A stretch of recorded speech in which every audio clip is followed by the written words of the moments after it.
My name is Riley and I am 31 years old. 5 years after a brutal divorce that nearly broke me, my ex-husband's wealthy family sent me an invitation to his lavish new wedding. Their sole intention was to publicly humiliate me and parade his pregnant influencer bride in my face. They thought I was just a discarded barren ex-wife who would sit in the corner and cry. They had no idea I would be showing up with our two 3-year-old children, and that their multi-million-dollar society wedding would end in absolute irreversible ruin. Before I continue this story, let me know where you are watching from in the comments below. Hit like and subscribe if you have ever had to stand up to toxic in-laws who severely underestimated you. The morning the invitation arrived started like any other at my public relations agency in downtown Chicago.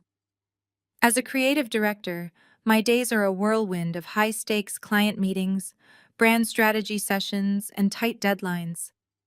I had worked tirelessly to build this career, pouring every ounce of my energy into my professional life after my marriage collapsed 5 years ago. I was sitting at my glass-topped desk reviewing a highly anticipated campaign launch for a major tech client when my assistant walked in and handed me a thick, heavy envelope. It was not normal mail. The envelope was crafted from premium heavyweight cotton paper, sealed with an elaborate wax stamp bearing the family crest of my ex-husband. Declan came from old money. His family acted as though they were American royalty, and they demanded everyone else treat them the exact same way. I broke the dark red wax seal and pulled out a card so heavily embossed with gold foil that it practically blinded me under the bright office lights. It was an invitation to the wedding of Declan, vice president of a massive investment fund, and his new fiancée Savannah, a 27-year-old social media influencer who documented her entire manufactured life online for millions of followers. I stared at the thick gold lettering. The sheer audacity of sending this to me was staggering. Declan and I had not spoken since the day the divorce papers were finalized. The split had been devastating, entirely orchestrated by his mother Beatrice, who decided I was defective when my fertility treatments failed to produce immediate results. They had kicked me to the curb with nothing but my clothes and a broken heart.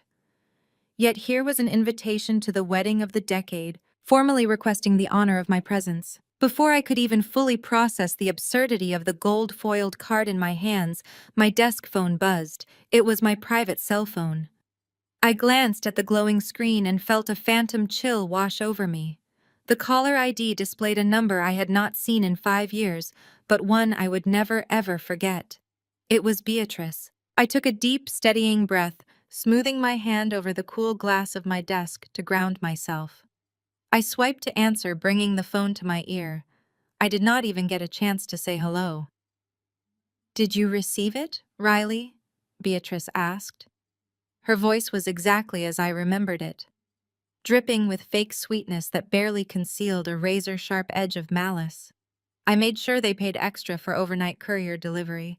I wanted to be absolutely certain it reached your desk. "I received it, Beatrice," I replied, keeping my tone completely neutral.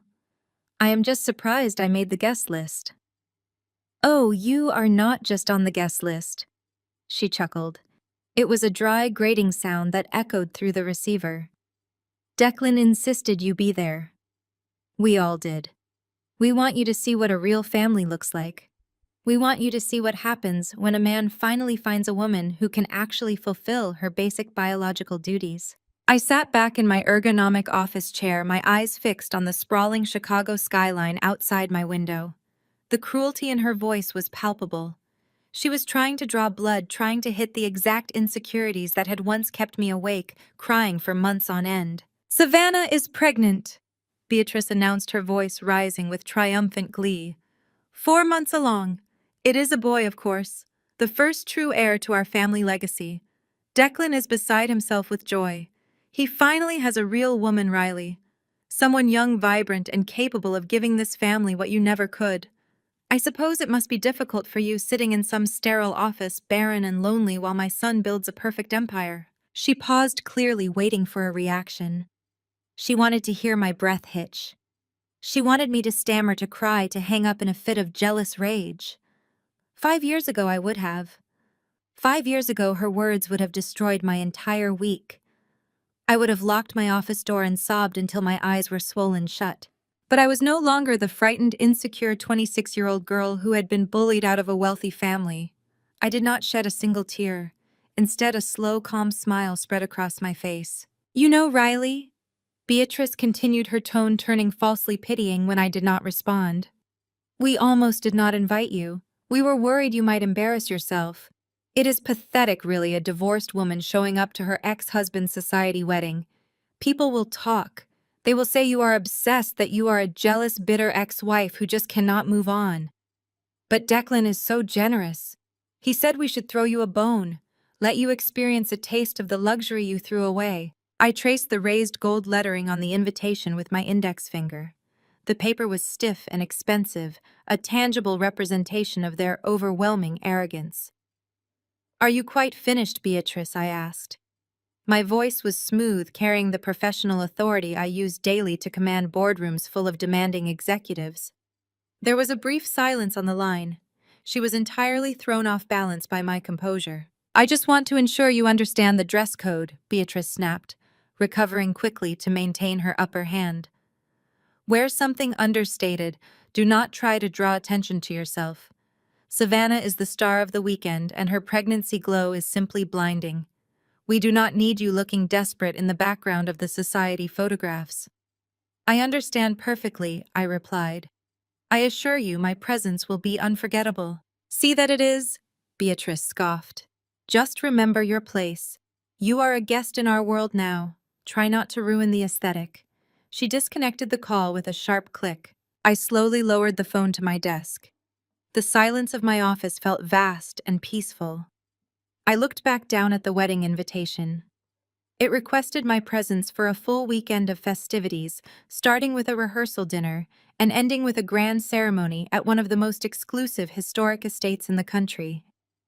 They genuinely thought they had won.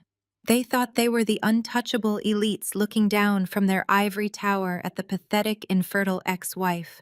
They believed Declan was about to secure his massive inheritance with his new influencer bride and their unborn child. They believed the past was dead and buried forever. I picked up my pen and flipped the invitation over. I felt no sorrow, no lingering heartbreak over the man who had discarded me. I only felt an intense, burning anticipation. They wanted me to see a real family. They wanted me to witness the unveiling of the ultimate heir. I tapped the pen against the glass desk. I would give them exactly what they asked for. I would attend this wedding. I would follow their dress code. And I would bring the past right to their front door.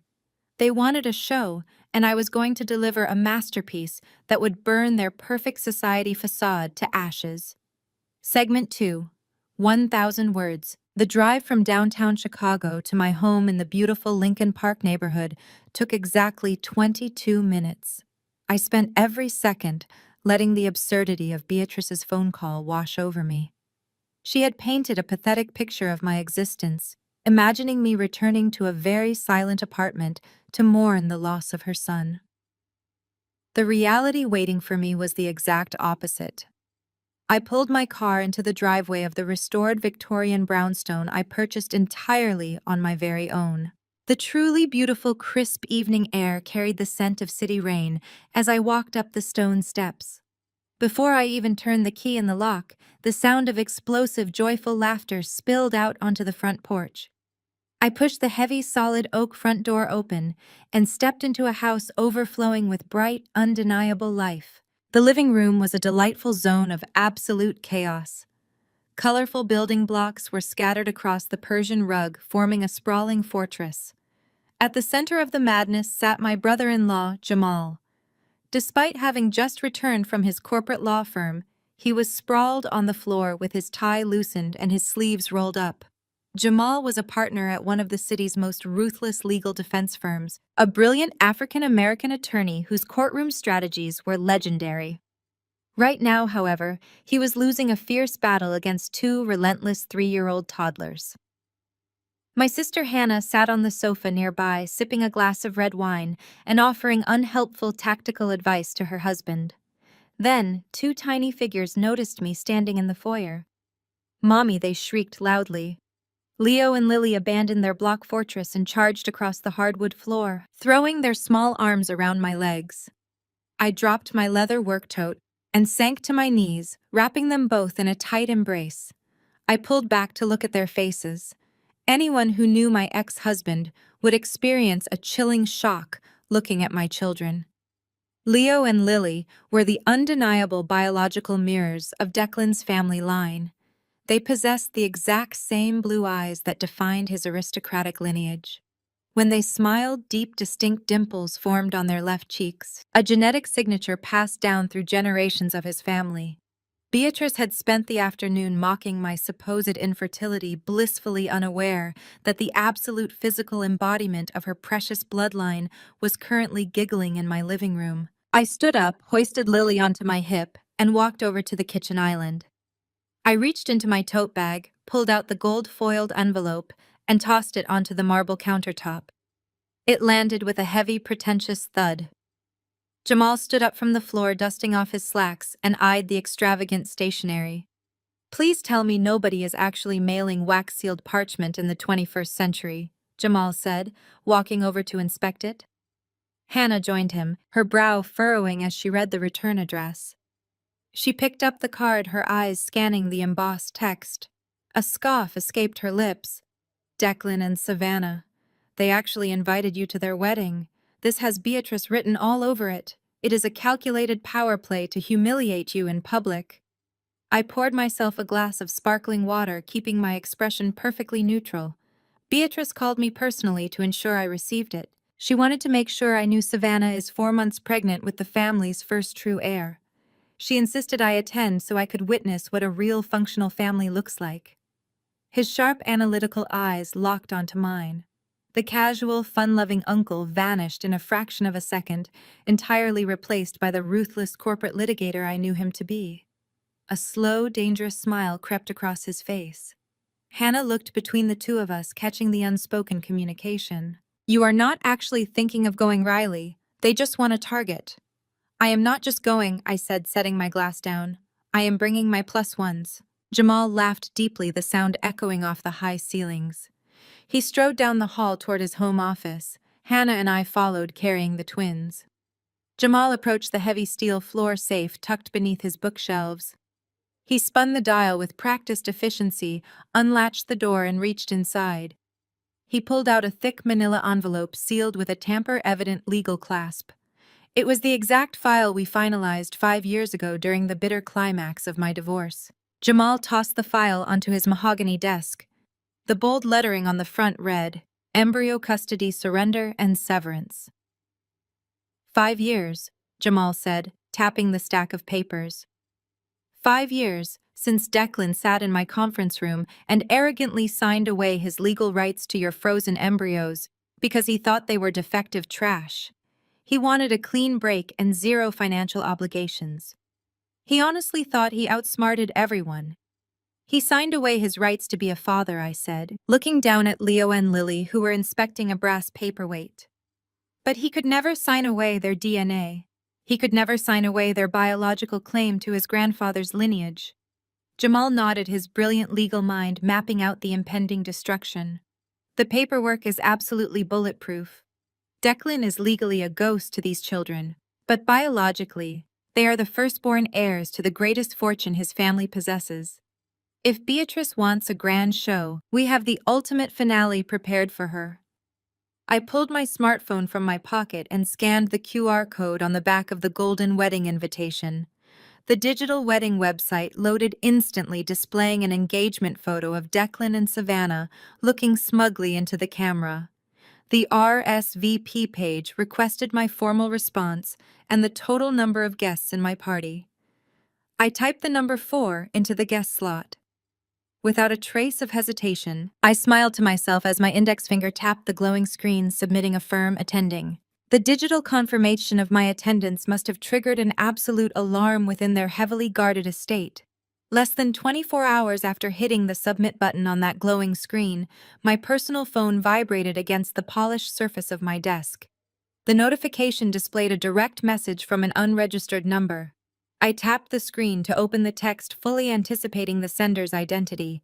It was Savannah. The message lacked any basic social pleasantries or polite introductions. She simply dictated a time and a location, summoning me to an aggressively exclusive French bistro nestled in the heart of the Gold Coast neighborhood. According to her text, this mandatory meeting was required so she could personally hand-deliver a VIP security credential. She claimed the security protocols for their upcoming nuptials were going to be stricter than a presidential inauguration, and standard guests like myself required physical clearance badges to even approach the estate gates. I knew exactly what this invitation really was. It was not a logistical handover. It was a calculated ambush. I typed a single-word reply confirming my arrival and locked my phone. The following afternoon, I stepped out of my town car and walked through the wrought iron doors of the bistro. The atmosphere inside was suffocatingly pretentious. Crystal champagne flutes clinked lightly against porcelain plates, and the air was thick with the scent of imported truffles, rich espresso, and expensive perfumes. I wore a sharply tailored charcoal gray power suit that acted as my corporate armor, projecting absolute authority and calm. The host guided me toward the back of the restaurant, leading me past tables of whispering socialites to a secluded velvet-lined corner booth where my ex-husband's future bride was holding court. Savannah was a masterclass in manufactured perfection. She sat perfectly upright, wearing a clinging cream-colored designer maternity dress, clearly chosen for one specific purpose. The fabric was tailored to violently emphasize the swell of her 4-month baby bump. Her hair was styled in cascading, effortless waves that likely took a professional team 3 hours to achieve that morning. As I approached the table, she did not stand or offer a greeting. Instead, she dramatically lifted her left hand to casually brush a stray hair from her face, allowing the restaurant's ambient lighting to catch the massive, flawless diamond ring resting heavily on her finger. The stone was aggressively large, a blinding piece of jewelry that commanded the attention of the entire room and screamed of Declan's extravagant wealth. I slid into the velvet booth opposite her. Savannah did not offer me a menu or ask if I wanted to order a coffee. She simply reached into her oversized designer handbag and tossed a thick laminated lanyard onto the pristine white tablecloth. The heavy plastic slid across the fabric and stopped inches from my hands. "There is your clearance pass," Savannah stated, her voice carrying a grating performative sweetness meant to mask the venom lurking just beneath the surface. "You will need to wear it around your neck at all times until you pass the 3rd checkpoint. Declan and I are hosting senators, tech billionaires, and international royalty. We simply cannot have unauthorized nobodies wandering around the grounds and ruining the exclusivity of our event." I looked down at the lanyard, then back up at her perfectly contoured face. "I appreciate you taking the time out of your busy schedule to deliver this personally," I replied, keeping my voice exceptionally smooth and devoid of any emotional reaction. Savannah leaned forward, resting her elbows on the table. The movement deliberately pushed her pregnant belly flush against the edge of the mahogany table, making it the unavoidable looming centerpiece of our conversation. She wanted me to stare at it. She wanted me to feel the crushing weight of my past failures. "Let us drop the polite act, Riley," she sneered, her sweet facade vanishing instantly to reveal the ruthless climber beneath. "Beatrice thought it was a brilliant charitable idea to invite you just to show everyone how graceful and forgiving our family can be. But I want to make sure we set very clear expectations before you step foot on my property."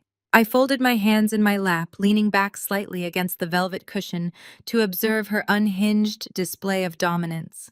"Please," I said gently, "set the expectations." Savannah smiled, a cold, predatory expression that lacked any genuine warmth. "You need to understand your place in this dynamic. You are a discarded failure. Declan wasted his prime years trying to build a life with a woman who could not even fulfill her most basic biological purpose. You gave him nothing but empty promises, wasted money, and clinical disappointments." She paused, letting the brutal insult hang in the air between us. She lifted her hand again, deliberately placing it over her swollen stomach, caressing the fabric of her dress with a smug sense of victory. I, on the other hand, gave him exactly what he actually needed. She continued, her voice practically vibrating with arrogant triumph. "I am giving him a son. I am giving this family their future." When Declan looks at me, he sees the legacy you utterly failed to provide. You are just a pathetic ghost from a dark period in his life. I am his salvation. I absorbed the venom without flinching. My heart rate did not elevate. My breathing remained steady. If she wanted to paint me as the defeated broken woman, I was more than willing to let her hold the brush. I offered her a small submissive nod, playing my role to absolute perfection, while the reality of Leo and Lily remained my fiercely guarded secret. "Because you are a ghost," Savannah commanded, pointing a manicured finger directly at my chest. "You will dress like one. I am dictating your wardrobe right now.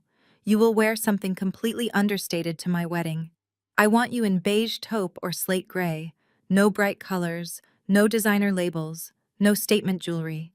You will wear a neutral, forgettable dress that blends directly into the wallpaper." She leaned back, crossing her arms over her chest, fully convinced she had just crushed my spirit and established herself as the undisputed victor. "This is the most important social event of the decade," she finalized, her eyes flashing with a ruthless warning. "I will not allow a washed-up barren ex-wife to embarrass herself or my new family in front of America's elite. You will sit in the back, you will keep your mouth completely shut, and you will watch me officially replace you. Do we have an understanding?" I looked at the heavy diamond ring, then at her swollen stomach, and finally at the VIP security pass lying on the table. The gears of Jamal's flawless legal trap were turning in my mind, locking tightly into place. I picked up the lanyard and offered Savannah a meek, obedient smile. "We have a perfect understanding, Savannah," I replied softly. "I promise you my outfit will be the absolute last thing anyone is looking at." Savannah's heavily glossed lips curved into a triumphant, self-satisfied smirk. She clearly misinterpreted my quiet submission as total defeat. In her mind, she had successfully backed the pathetic ex-wife into a corner, ensuring her lavish wedding weekend would remain an untarnished monument to her own vanity. She picked up her crystal glass of sparkling water, taking a delicate sip while keeping her eyes locked onto mine, savoring the dominance she believed she had just cemented. But Savannah was not quite finished. Securing my obedience regarding the dress code was merely the appetizer. She wanted to twist the knife to inflict a level of emotional damage that would guarantee I stayed entirely out of her way. She set her glass down on the crisp white tablecloth and leaned forward again, her demeanor shifting from dictatorial to conspiratorial cruelty. "Declan tells me everything you know," Savannah murmured, her voice dropping to a low theatrical whisper that carried easily over the ambient jazz playing in the bistro. "He did not hold anything back when we started dating. He told me all about the miserable years he spent chained to you. He told me about the endless doctor appointments, the desperate hormonal mood swings, the thousands of dollars completely wasted on a woman whose body simply refused to work." I kept my hands perfectly still in my lap. I did not blink. I allowed her to speak, absorbing the toxic words with the practiced calm of a bomb technician. "It must have been exhausting for him," she sighed, feigning a trace of synthetic empathy that was far more insulting than outright aggression. "A man of his stature, a man with his pedigree, being forced to wait around in sterile clinic waiting rooms while you failed month after month. He told me about the divorce proceedings. He told me how you begged him to keep paying the storage fees for those useless little vials sitting in a freezer downtown." Savannah reached out and adjusted the sugar bowl on the table, a casual, flippant gesture designed to contrast with the absolute brutality of what she was about to say. "He told me exactly what he called them the day he signed his rights away," she said, her eyes flashing with malicious delight. "He said he was utterly relieved to wash his hands of your defective trash." The air in the restaurant seemed to stop moving. The clinking of silverware and the low hum of wealthy patrons faded into a dull, distant static. Defective trash. They were the exact verbatim words Declan had spit at me across a mahogany conference table 5 years ago. It was the ultimate, unforgivable verbal strike he had used to justify his exit from our marriage, reducing our agonizing journey to build a family into a cruel, disposable punchline. Savannah parroted the phrase with terrifying ease, weaponizing my deepest trauma over an upscale lunch simply to inflate her own ego. You see, Riley, Savannah continued, oblivious to the absolute lack of pain on my face. Declan was completely right to throw it all away. Look at what he has now.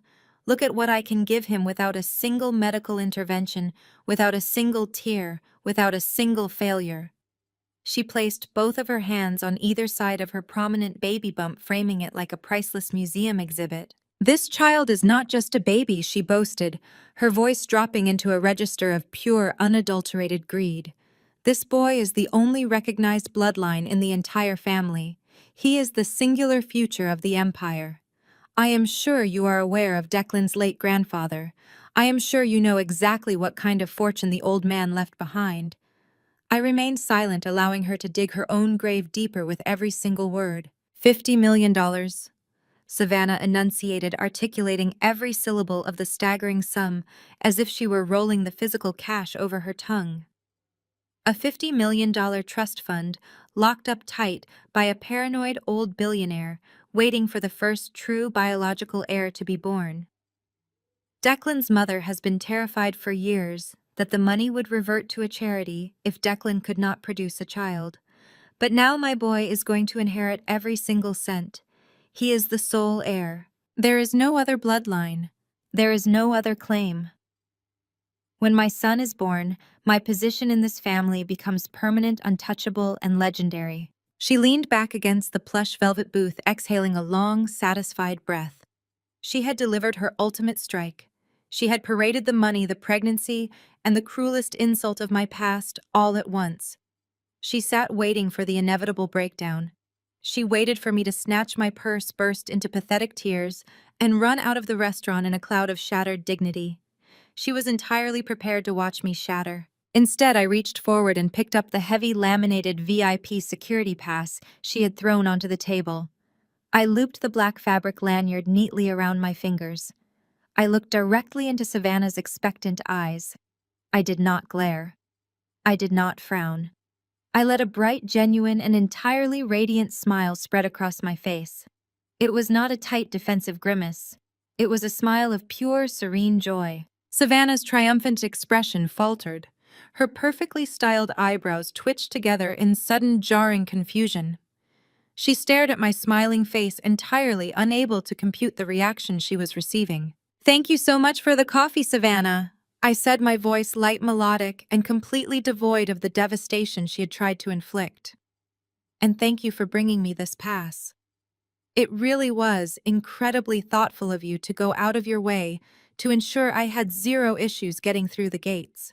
I slid out of the velvet booth and stood up, smoothing the fabric of my tailored suit.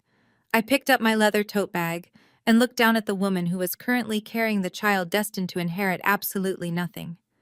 "I am so looking forward to the wedding," I added, my tone incredibly bright and cheerful. "It is going to be a truly historic weekend. Enjoy the rest of your lunch." Without waiting for a single word of response, I turned on my heel and strode purposefully toward the front of the restaurant. I did not look back. I did not need to. I could feel Savannah's utter bewilderment burning into my back as I walked out through the heavy wrought iron doors and stepped into the vibrant sunlit streets of the city. The gears of retaliation were fully in motion, and she had absolutely no idea what was coming for her. The midday sun reflected off the towering glass skyscrapers, casting sharp shadows across the bustling pavement.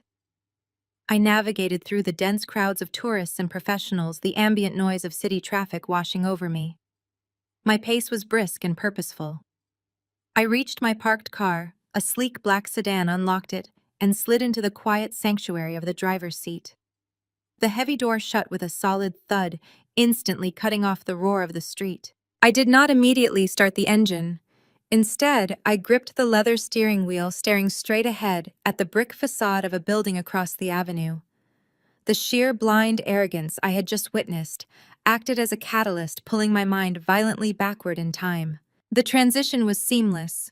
Suddenly, I was no longer sitting in a sunlit car on a warm afternoon. I was transported back to a freezing, aggressively sterile conference room located on the 42nd floor of a prestigious corporate law firm. It was exactly 5 years ago, the final day of my divorce mediation.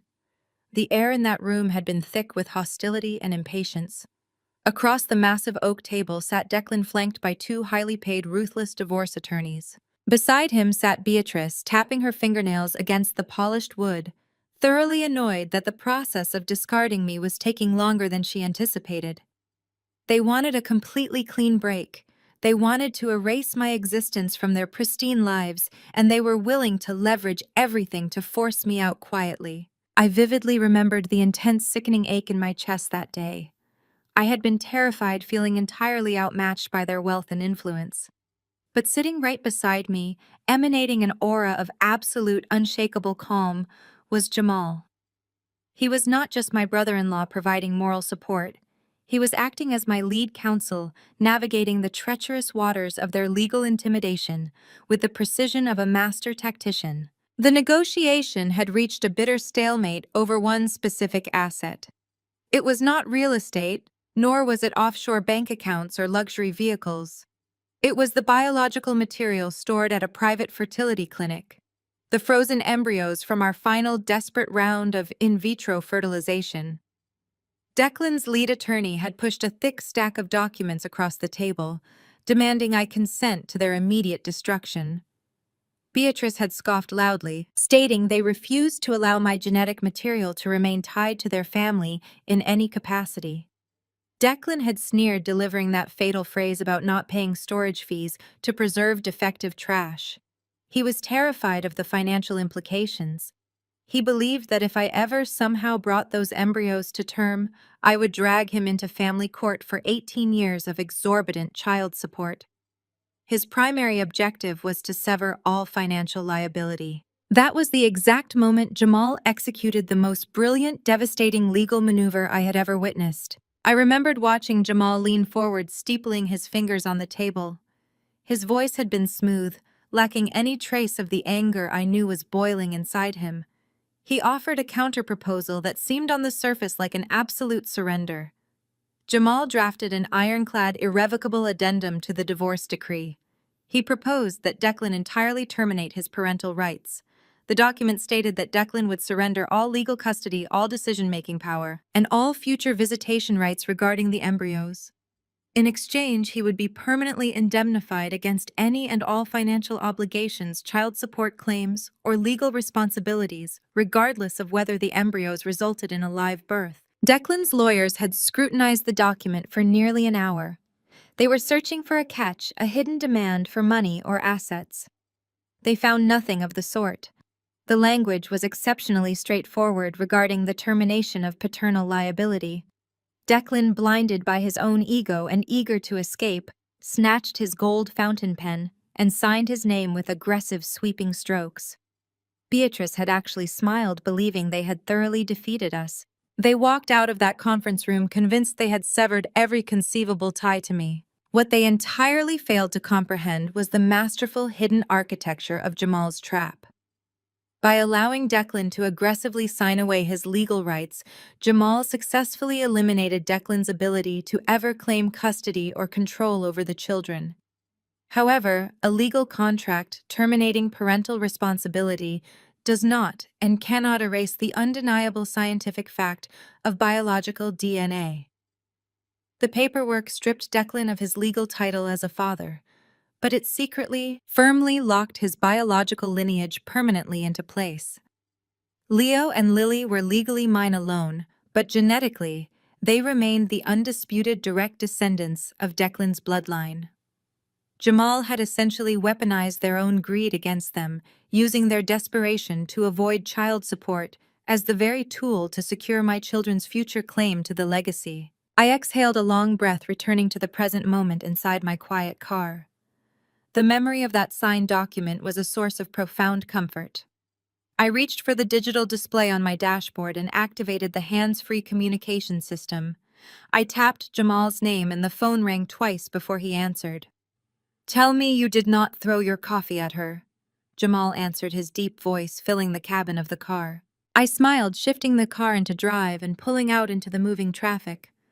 I was a perfect picture of restraint, I assured him, navigating the busy intersection. She took the bait entirely. She spent the entire meeting bragging about her pregnancy and parading the $50 million trust fund. She genuinely believes her unborn child is the only recognized heir. She even repeated the phrase Jamal.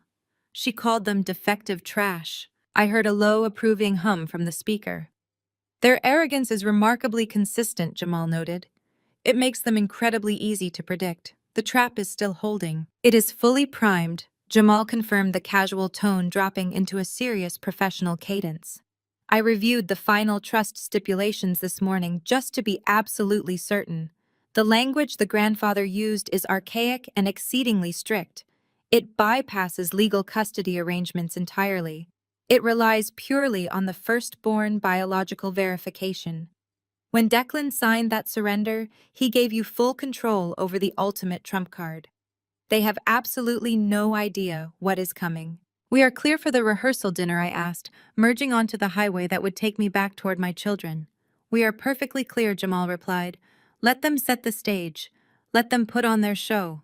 We will be right behind you. I ended the call, the digital screen fading back to the map display. The hum of the engine felt steady and powerful beneath me. For 5 years, Beatrice and Declan had controlled the narrative, painting me as the villain and the failure in their grand society play. But the script had officially flipped. The legal foundations of their destruction were poured, dried, and solidified. I pressed my foot against the accelerator, driving toward my beautiful, vibrant family, ready to watch the elite world of my ex-husband burn to the ground. 48 hours after that phone call with Jamal, I handed my car keys to the valet, standing beneath the grand ivy-draped portico of the Chicago Botanic Conservatory. The sprawling glass structure had been entirely rented out for Savannah and Declan's extravagantly funded rehearsal dinner. I stepped through the massive wrought iron double doors solo, exactly as I had planned. Jamal and Hannah were keeping Leo and Lily safely tucked away at home for the evening, preserving our ultimate reveal for the main event tomorrow. Tonight was merely the prologue, and I was fully prepared to play my part. The interior of the conservatory had been transformed into a suffocating display of immense wealth. Thousands of imported white orchids cascaded from the vaulted glass ceiling, and a classical string quartet played softly from a raised velvet platform. The room was packed with the city's upper echelon. Corporate magnates, politicians, and aging socialites mingled with crystal champagne flutes in hand. I wore a perfectly tailored slate gray sheath dress, maliciously complying with Savannah's demand for neutral, forgettable attire. Yet the moment my heels clicked against the polished marble floor, a noticeable ripple of whispers washed through the nearest crowd. Eyes darted in my direction. The discarded ex-wife had actually shown up. It did not take long for the architects of my supposed public execution to find me. Beatrice and Declan materialized from the center of the room, parting the sea of elite guests with practiced arrogance. Declan looked exactly the same as he had 5 years ago, wearing a bespoke navy suit, his face carrying that familiar expression of aristocratic boredom. Beatrice, draped in heavy emerald silk and dripping in ancestral diamonds, looked positively predatory. They moved in perfect synchronization, stopping a few feet in front of me to ensure our interaction was entirely visible to the watching crowd. Riley, Beatrice said, her voice artificially amplified to guarantee maximum audience coverage. We are so genuinely surprised you actually decided to attend. It takes a certain kind of bravery to show up here alone. I offered a polite, closed-lip smile. I would never miss a family milestone, Beatrice. Declan sneered, crossing his arms over his chest. He looked down at me with unvarnished contempt, clearly eager to execute the public shaming they had painstakingly choreographed. We want to ensure you are comfortable tonight, Riley, he stated, his voice dripping with condescension. Considering you are not part of the bridal party, and you hardly fit in with our primary investors and distinguished guests, my mother and I have arranged a very specific seating assignment for you. We felt it was best to keep you out of the main thoroughfare so you would not feel overwhelmed. Beatrice raised her hand, gesturing dismissively toward the absolute back of the expansive venue. Follow the head waiter, she commanded. He will show you to your designated spot. A nervous-looking young man in a crisp white uniform stepped forward, avoiding my gaze. I followed him silently as he navigated away from the sprawling candlelit banquet tables where the elite attendees were currently taking their seats. We walked past the stunning floral centerpieces, past the glowing ice sculptures, and marched directly toward the rear of the conservatory. The waiter finally stopped at the absolute edge of the room, right next to the massive, brushed steel swinging doors that led directly into the venue's industrial kitchen. There, completely isolated from the rest of the lavish celebration, sat a tiny circular wooden table.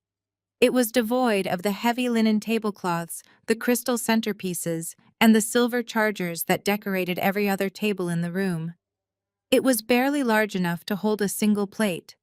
One of its legs was noticeably uneven. As the waiter pulled out the single folding metal chair for me, the heavy steel kitchen doors flew open violently. A rush of hot air smelling of searing meat and commercial dishwashers blasted over me as 3 catering staff members hurried past carrying massive trays of appetizers. I was literally seated in the service traffic lane. I heard a scattering of cruel, muffled laughter echoing from the nearest guest tables. The socialites were pointing discreetly, hiding their smirks behind manicured hands and champagne flutes. They were watching the banished ex-wife being treated worse than the hired help, entirely relegated to the shadows. Declan and Beatrice stood a dozen yards away watching me with expressions of triumphant superiority. They fully expected me to crack. They wanted me to flush with deep humiliation, demand to speak to the manager, or turn around and flee the venue in absolute disgrace. Instead, I calmly smoothed the fabric of my slate gray dress and gracefully lowered myself onto the cold metal chair. I placed my clutch neatly on the bare wooden surface. The table wobbled aggressively beneath the slight weight of my bag. I did not break character. I sat perfectly upright, my posture impeccable, radiating an aura of total terrifying tranquility. Another pair of waiters rushed through the swinging doors, practically brushing against my shoulder as they carried a stack of dirty plates. I did not flinch. I lifted my chin and locked my eyes directly onto Beatrice. Across the crowded room, our gazes collided. I did not glare. I did not convey an ounce of anger, sorrow, or embarrassment. I simply stared at her with a steady, unblinking intensity, letting a slow, knowing smile creep onto my face. It was the smile of a woman holding the winning lottery ticket while everyone else bragged about their pocket change. Beatrice's triumphant smirk began to falter. The distance between us was significant, but I could vividly see the sudden rigid tension seizing her shoulders. She shifted her weight, glancing nervously at Declan, then looking back at me. My unwavering gaze never left her face. I sat in the middle of the kitchen traffic, completely unbothered by the heat and the noise, staring at her with the absolute certainty of her impending destruction. The older woman reached up, her hand trembling slightly as she touched the diamond necklace resting against her collarbone. A fine sheen of sweat broke out across her forehead. The psychological warfare had instantly shifted, and Beatrice could feel the invisible jaws of a trap closing around her, even if she could not yet see the teeth. The dinner service stretched on for what felt like an eternity, functioning as a meticulously orchestrated theater of high society. Plates of seared duck breast and truffle risotto were whisked past my head by a frantic catering staff, the bustling waiters completely ignoring the woman stationed at their service entrance. I did not touch the meager, unadorned salad placed in front of me. My appetite was entirely reserved for the impending destruction of their fragile empire. Across the sea of towering floral centerpieces and flickering candelabras, the head table was a spectacle of forced merriment. Declan sat with his arm draped possessively around Savannah's chair, holding court among the city's power brokers and elite politicians. Yet despite his outward bravado and the endless flow of expensive champagne, the atmosphere at their table was beginning to sour. I noticed Beatrice had not touched her wine in over an hour. Her eyes kept darting nervously toward my isolated corner, desperately searching my neutral expression for any sign of weakness or defeat. She found absolutely nothing but solid stone. Eventually, the gold-rimmed dessert plates were cleared away by the staff, and the ambient jazz music faded into a deliberate silence. A sharp, clear chime echoed through the expansive glass conservatory.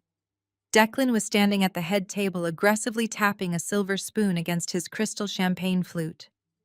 The low murmur of wealthy socialites instantly died down, replaced by an expectant, suffocating hush.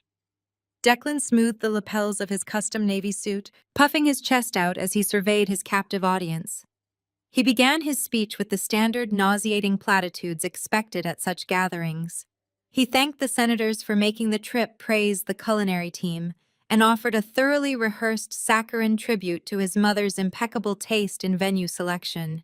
Then his gaze shifted. He looked down at Savannah, offering her a smile that practically dripped with manufactured affection, before his eyes lifted and locked directly onto me at the absolute back of the room. The shift in his demeanor was instantaneous and violent.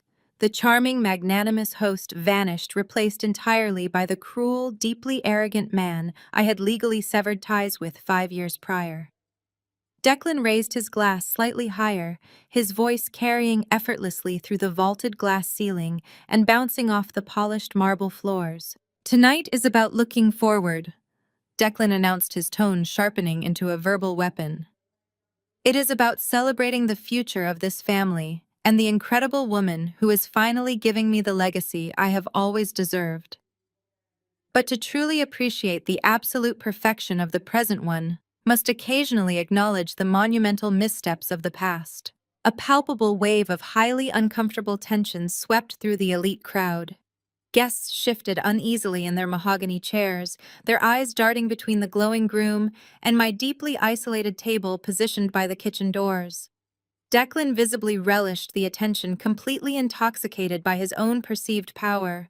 He extended his arm, pointing his crystal flute directly at my dark corner, ensuring there was absolutely no ambiguity about the target of his malice. "So I would like to offer a very special public toast to my past failures," he stated loudly, ensuring every single syllable hit its intended mark.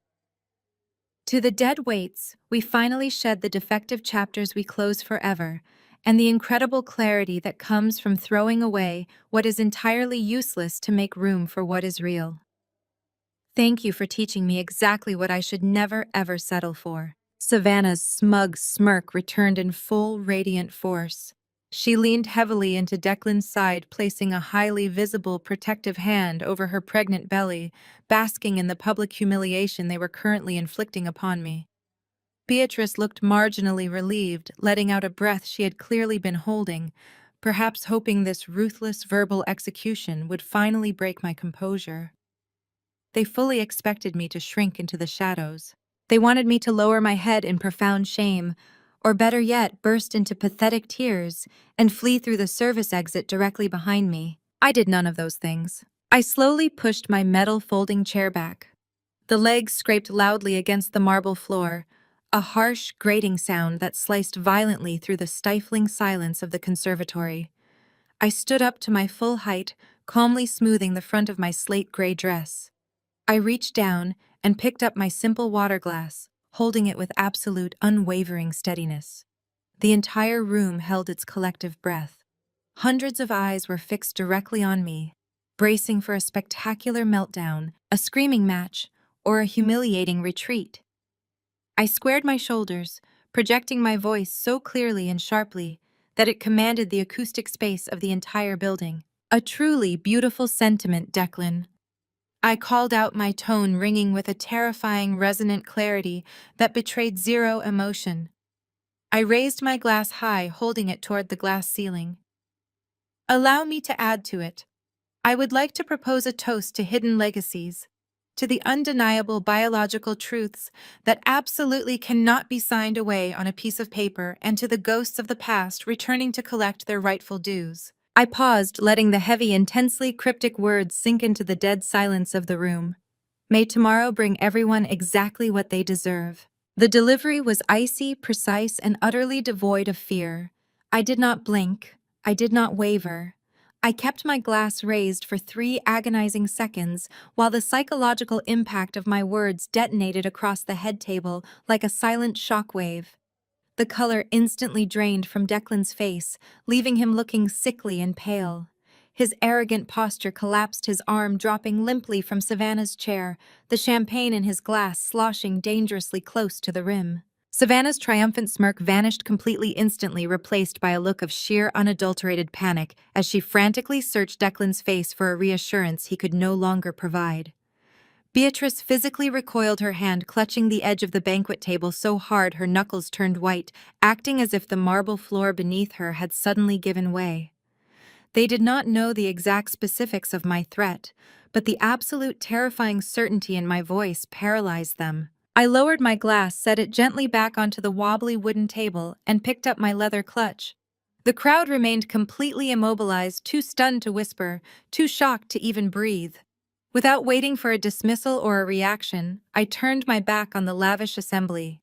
I pushed firmly through the heavy steel doors of the kitchen, bypassing the shocked catering staff who had stopped dead in their tracks, and exited through the rear service hallway. The night air outside was cool and brilliantly refreshing. My part for the evening was flawlessly executed. The psychological seeds of absolute dread were planted, and the paranoia would consume them for the rest of the night. I walked toward the valet stand with a brisk, highly energized stride.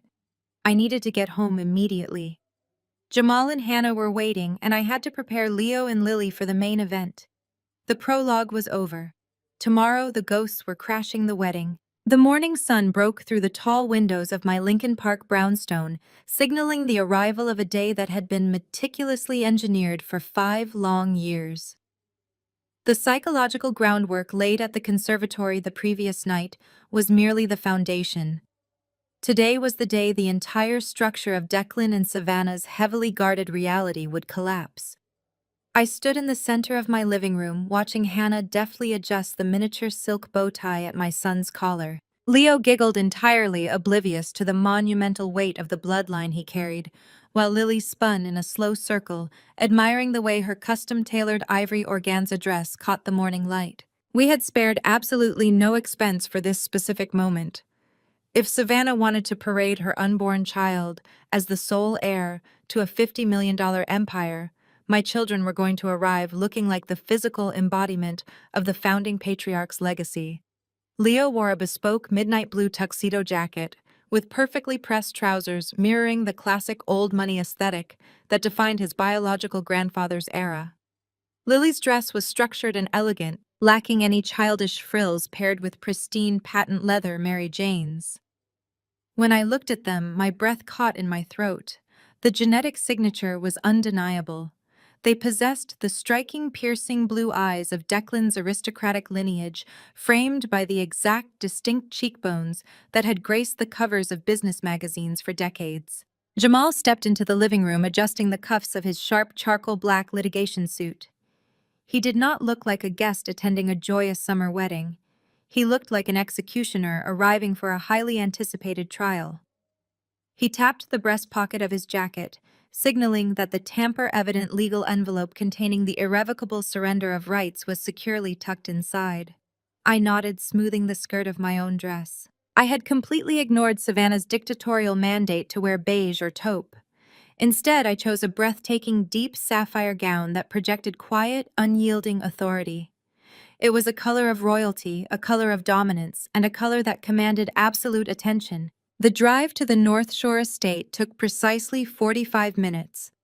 The sprawling property was a legendary fortress of wealth hidden behind massive wrought iron gates and surrounded by acres of ancient towering oak trees. As our black SUV approached the main entrance, the intense security protocols Savannah had bragged about became immediately visible.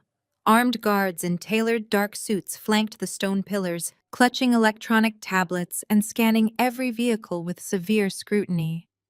Jamal rolled down the tinted window, calmly extending the laminated VIP lanyard Savannah had tossed at me in the bistro. The head of security took the pass, scanned the embedded barcode, and checked his digital manifest. His eyes flicked to the back seat, taking in the 4 of us. The machine chirped a quiet approval. "Party of 4 cleared for entry," the guard announced, stepping back and waving us through the heavily fortified barricade. The winding driveway led us toward the historic mansion, a breathtaking piece of Gilded Age architecture constructed from imported limestone and slate. Valets rushed forward to open our doors as the crunch of gravel echoed beneath the tires. I stepped out into the warm afternoon air, taking Lily's small, warm hand in mine, while Jamal took Leo's. Hannah walked firmly beside us, completing our unified front. We did not rush. We moved with the deliberate, measured pacing of a monarch returning to reclaim a stolen throne. We approached the massive double-height mahogany doors leading into the estate's grand lobby. The heavy brass handles were pulled open by two white-gloved attendants, instantly unleashing a wall of sound and sensory extravagance. The interior of the mansion was dizzying in its opulence. A spectacular three-tiered crystal chandelier hung from a frescoed dome ceiling, casting a brilliant fractured light across the polished marble floors. The air was thick with the intoxicating scent of thousands of imported white roses woven into massive towering arrangements that framed the archways. A classical orchestra played a lively, celebratory symphony, from a sweeping grand staircase filling the cavernous space with joyous noise. Hundreds of high-profile guests were already mingling in the vast lobby, sipping vintage champagne from delicate crystal flutes. It was a sea of elite power brokers, politicians, tech billionaires, and society matriarchs, all dressed in their finest couture, laughing and exchanging pleasantries in the house that Declan's family had built. We crossed the threshold, stepping directly out of the sunlit portico and into the cool, marble-lined grandeur of the foyer. I walked in the absolute center, flanked perfectly by Jamal and Hannah, with Leo and Lily leading our formation. The visual impact of our entrance was not gradual, it was instantaneous and violently disruptive.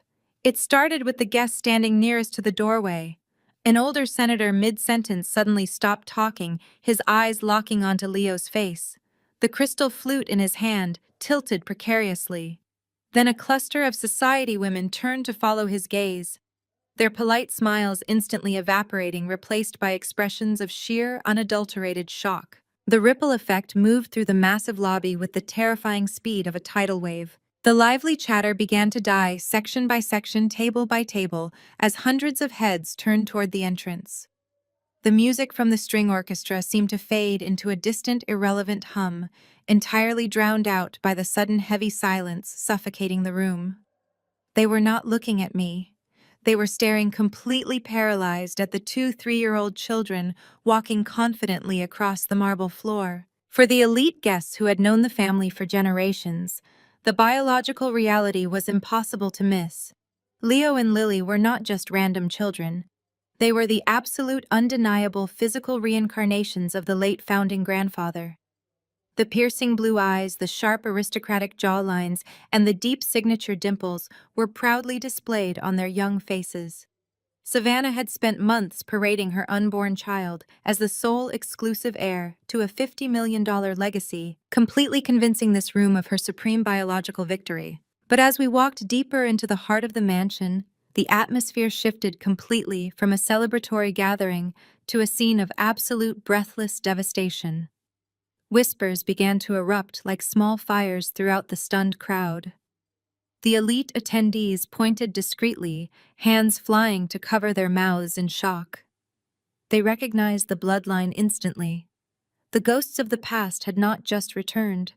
They had walked right through the front door, dressed in custom tuxedos and silk, ready to publicly inherit the empire. The murmurs and whispers that had initially ignited at our arrival swelled into a brief, chaotic crescendo before abruptly extinguishing.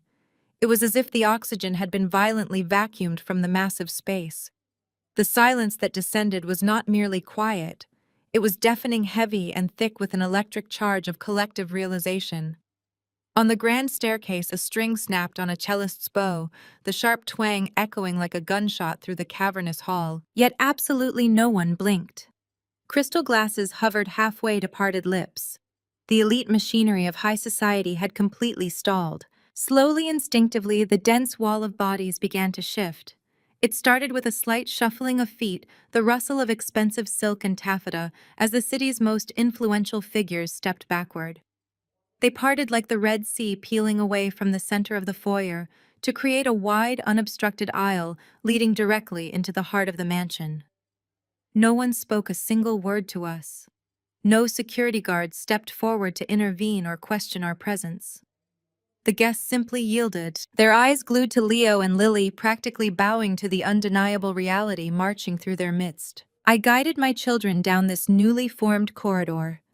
Jamal walked with the rigid, calculated precision of a seasoned litigator entering a hostile courtroom, his very presence serving as a silent warning to anyone who might dare to step out of line.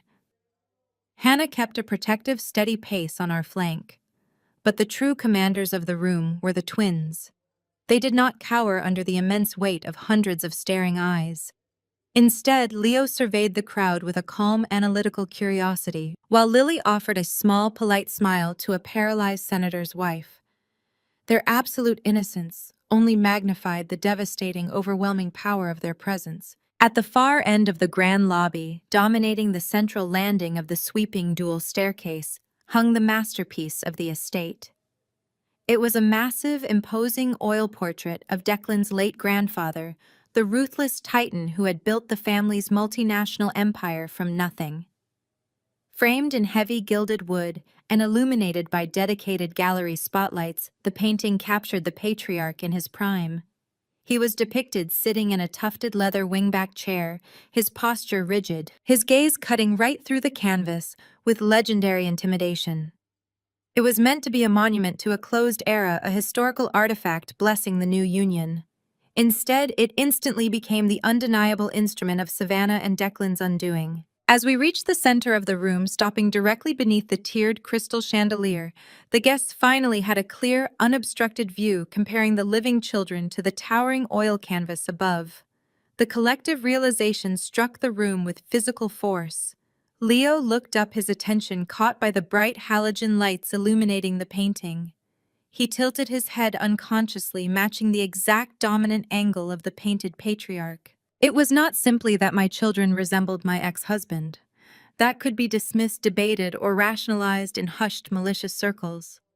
This was something far more profound and terrifyingly concrete. They were the spitting, flawless image of the billionaire grandfather. The architectural structure of Leo's face was a stunning carbon copy of the man immortalized in oil. He possessed the exact same square, unforgiving jawline, the identical straight, aristocratic slope of the nose, and the signature deep-set dimple on the left cheek that had somehow skipped Declan entirely. Lily, holding tightly to my hand, shared the patriarch's legendary piercing ice-blue eyes. It was a specific, striking, and entirely unique shade that had defined the family's bloodline for a century, a dominant genetic marker that Savannah could never hope to replicate. The way Lily's brow furrowed in concentration as she looked up at the massive painting mirrored the grandfather's famously intense, calculating expression. It was a genetic photocopy, bypassing a generation to stamp itself undeniably and permanently onto my children. I watched the faces of the board members, the old money investors, and the lifelong family friends. These were people who had sat in boardrooms with the late billionaire, people who had feared him, respected him, and profited alongside his ruthless ambition. I saw their eyes dart frantically between the painted titan on the wall and the 3-year-old boy standing on the marble floor. I saw their initial shock morph rapidly into absolute, unshakable certainty. Older men nudged their wives, nodding silently toward the portrait.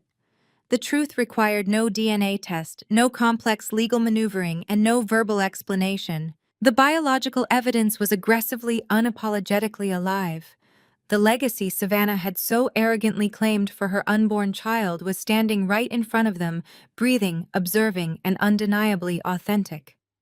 The strict, archaic stipulations of the grandfather's family trust, which demanded irrefutable biological proof for the primary heir, no longer required a courtroom battle to be validated.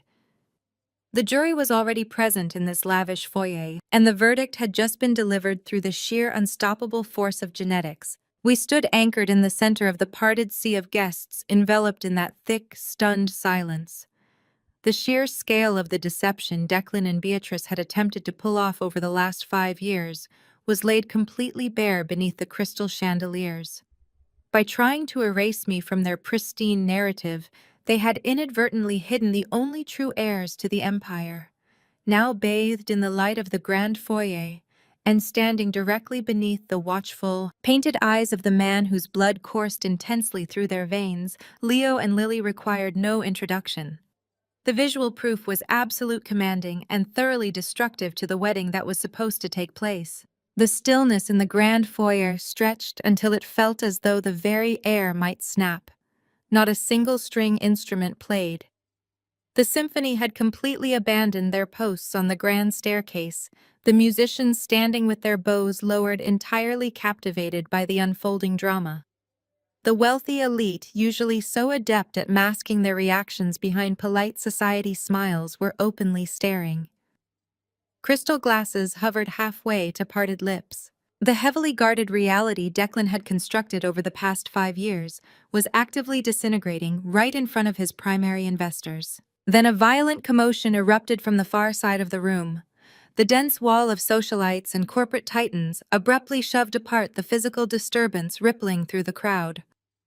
Beatrice tore through the front line of the attendees, her usual predatory grace entirely replaced by erratic, uncoordinated panic. She had clearly been summoned by the sudden deafening hush that had overtaken her meticulously planned reception. She stormed forward, her heavy emerald silk gown rustling harshly against the polished stone, her face pinched in absolute fury at the disruption. She opened her mouth, undoubtedly prepared to unleash a vicious reprimand, to demand her armed security guards remove the intruders immediately. But the words died in her throat the very second her eyes landed on the two small figures standing perfectly framed beneath the towering portrait of her late father. Beatrice stopped dead. Her mouth fell open in a silent, grotesque shape of horror. The color drained so rapidly from her meticulously contoured face that the heavy layer of expensive cosmetics appeared entirely absurd. She looked as though all the blood had been violently siphoned from her veins. The heavy crystal champagne flute she had been gripping slipped completely through her paralyzed fingers. The glass hit the marble floor with a sharp, explosive crash. Shards of expensive crystal scattered across the stone, the golden liquid splashing violently against the hem of her designer gown. The sharp noise acted like a starting pistol for the surrounding guests, triggering a fresh wave of aggressive, scandalized murmurs. Beatrice did not even look down at the shattered mess. She stumbled backward, her high heels catching awkwardly on the marble, forcing her to grab the arm of a bewildered tech executive to maintain her balance. Her gaze darted frantically between the imposing oil painting of the patriarch and the undeniable living replicas staring calmly back at her. The aristocratic arrogance that had defined her entire existence simply collapsed, leaving behind nothing but raw, unfiltered terror. She recognized the trap immediately. She saw the biological checkmate and realized in one horrifying instant that her unborn grandchild had just been rendered financially obsolete. Before Beatrice could even attempt to recover a shred of her composure, Declan charged into the clearing.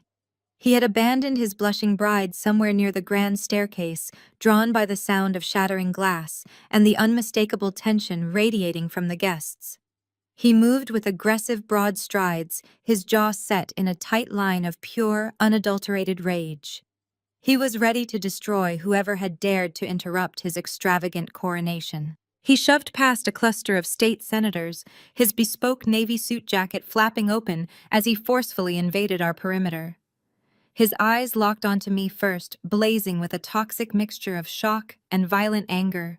He opened his mouth, ready to unleash a barrage of venomous threats, ready to have his security team physically drag me from the premises. But his momentum abruptly died the moment he finally looked down. Declan halted just a few feet away from us. His furious expression melted into total blank confusion as he stared at Leo and Lily. He looked at the boy's striking blue eyes, then at the girl's perfectly defined jawline, and finally up at the massive portrait of his grandfather hanging directly above us. His brain was violently struggling to process the impossible visual data placed directly in front of him. The silence in the room deepened, transforming from mere shock into an eager, predatory anticipation. The elite crowd, always hungry for a scandal, leaned forward, collectively hanging on every shallow breath that escaped the groom's lips. Savannah pushed her way to the front of the crowd moments later, clutching her pregnant stomach. Her face twisted into a mask of pure panic as she witnessed the scene, her eyes darting between the twins and the portrait, the mathematical reality of the family trust funds clearly breaking her spirit. "Whose children are these?" Declan demanded. His voice was hoarse, entirely stripping away the polished corporate cadence he relied on to intimidate his rivals.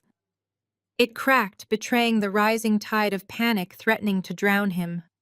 He stepped closer, pointing an unsteady shaking finger at my son. "Tell me right now, whose children are these, and why are you parading them in my house?" He was completely pale, a sheen of cold sweat breaking out across his forehead. The fierce, untouchable air was unraveling in real time beneath the watchful gaze of his entire social circle. He desperately wanted me to claim I had remarried to state that these were the offspring of some other aristocratic lineage. He needed any explanation that did not involve the horrifying truth currently staring him down. His mind was racing, trying to calculate how this could be happening, trying to find a loophole in a nightmare he had foolishly thought he had buried 5 years ago. Jamal shifted slightly, his presence an immovable mountain of legal authority at my side. He did not speak. He simply stood tall, his hand resting lightly near the breast pocket containing the irrevocable surrender documents. He was the architect of the trap, but the execution belonged entirely to me. I stood my ground, my deep sapphire gown practically glowing under the halogen spotlights. I did not raise my voice. I did not need to scream to be heard in a room so desperately silent that the air itself felt brittle. I held my posture with absolute terrifying calm, projecting the unwavering authority of a woman who had already won the war. I allowed the agonizing silence to stretch for 3 more seconds, ensuring every single guest in the room was hanging on my next breath. I looked Declan dead in the eye, watching the last remnants of his massive ego shatter into dust. "Meet Leo and Lily," I said, my voice echoing with icy surgical precision across the grand lobby. "The defective trash you signed away 5 years ago." The syllables echoed off the frescoed dome, striking the marble like dropped anvils. Defective trash, the exact phrase he had used in his lawyer's office 5 years prior. Declan stumbled back a half step, the blood completely draining from his face, leaving him looking like a remarkably well-dressed corpse. His jaw worked silently. He looked at Lily, then at Leo, the terrifying reality of his own arrogant mistake finally crashing down upon him. He had given them to me. He had legally, permanently severed his rights to the only true heirs of his dynasty, all because of his supreme, unquestioned hubris. Before he could formulate a single word of defense, a violent commotion erupted from the upper landing of the grand staircase. The heavy, frantic rustling of layers of imported tulle and silk preceded her arrival. Savannah descended the stairs like a derailed train, her massive custom-designed wedding gown catching on the carpeted steps. She had clearly heard the chaotic shift in the atmosphere from her bridal suite. She shoved her way through the paralyzed crowd on the staircase, nearly knocking over a prominent tech billionaire in her haste.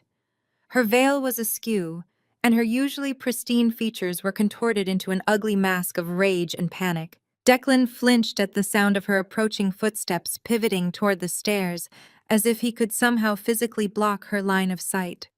It was too late. Savannah breached the inner circle of our standoff. She stopped abruptly, her breath hitching audibly.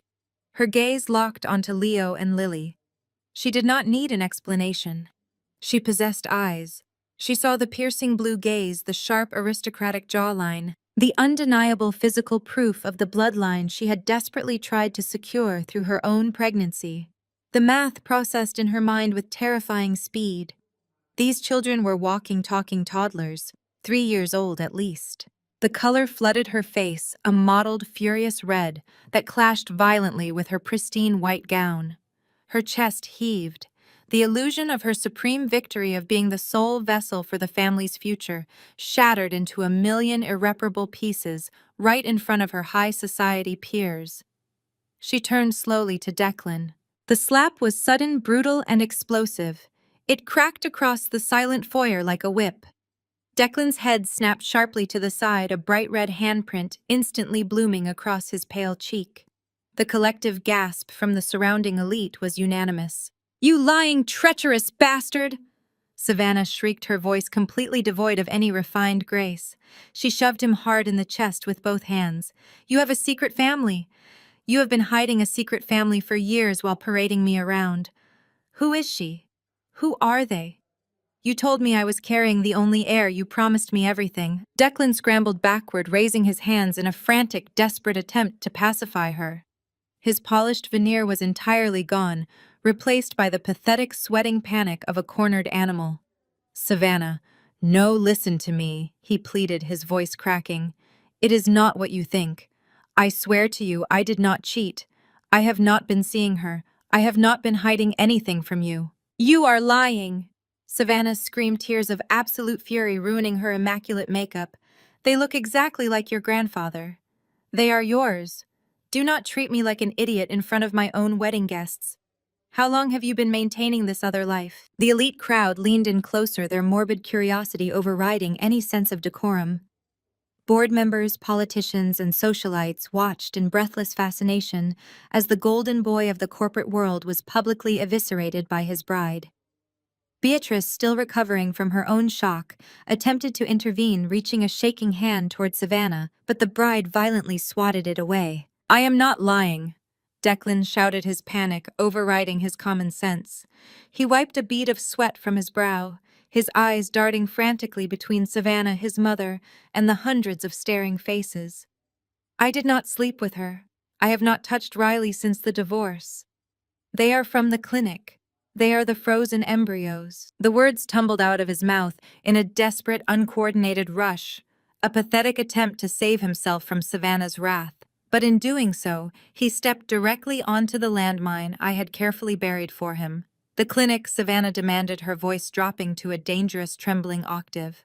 What are you talking about? You told me you destroyed everything from your first marriage. I did? Or I thought I did? Declan stammered, frantically waving his hands. He was sweating profusely now, the collar of his expensive tuxedo shirt dark with dampness. I signed them away to her during the divorce settlement. The doctors said they were useless. They told us the genetic material was heavily compromised. They said they would never take. A fresh wave of horrified murmurs rippled through the gathered crowd. The investors and power brokers were no longer just watching a domestic dispute. They were witnessing a stunning display of monumental incompetence and cruelty. Declan was sinking fast, but he could not stop talking. His desperation to prove his fidelity to Savannah was forcing him to confess to something far worse. He turned to the crowd, his eyes pleading for understanding from the very people he had just alienated. You have to understand, he begged, his voice echoing off the marble. Riley was barren. The doctors confirmed it over and over. She could not carry a child to term. Her body rejected everything. When we negotiated the divorce, she begged for the remaining vials. The doctors assured me the embryos were unviable. They were defective trash. He pointed a shaking finger at me, exposing the absolute blackness of his soul to the world. I let her have them because I thought it was a joke. I gave them to her because I knew she was broken. I wanted her to waste her pathetic life hoping for something that would never happen. I signed the surrender papers to get her out of my life. Because I thought it was a guaranteed dead end, I did not know they would actually survive. The absolute silence that followed his confession was the most damning sound I had ever heard. He had done it. He had completely destroyed himself. In his frantic attempt to prove he had not been unfaithful to his new bride, he had publicly admitted to handing over the sole biological heirs to a $50 million empire out of sheer vindictive cruelty.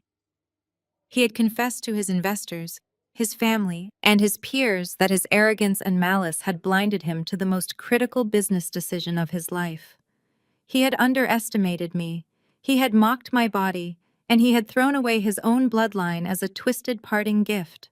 I stood perfectly still, watching the devastation settle over the room. Savannah stared at him, her mouth agape in revulsion, not just at the lie, but at the sheer terrifying stupidity of the man she was about to marry. Beatrice slumped against a marble pillar, covering her face with her hands, fully realizing that her son had just handed the entire family legacy to the woman she despised.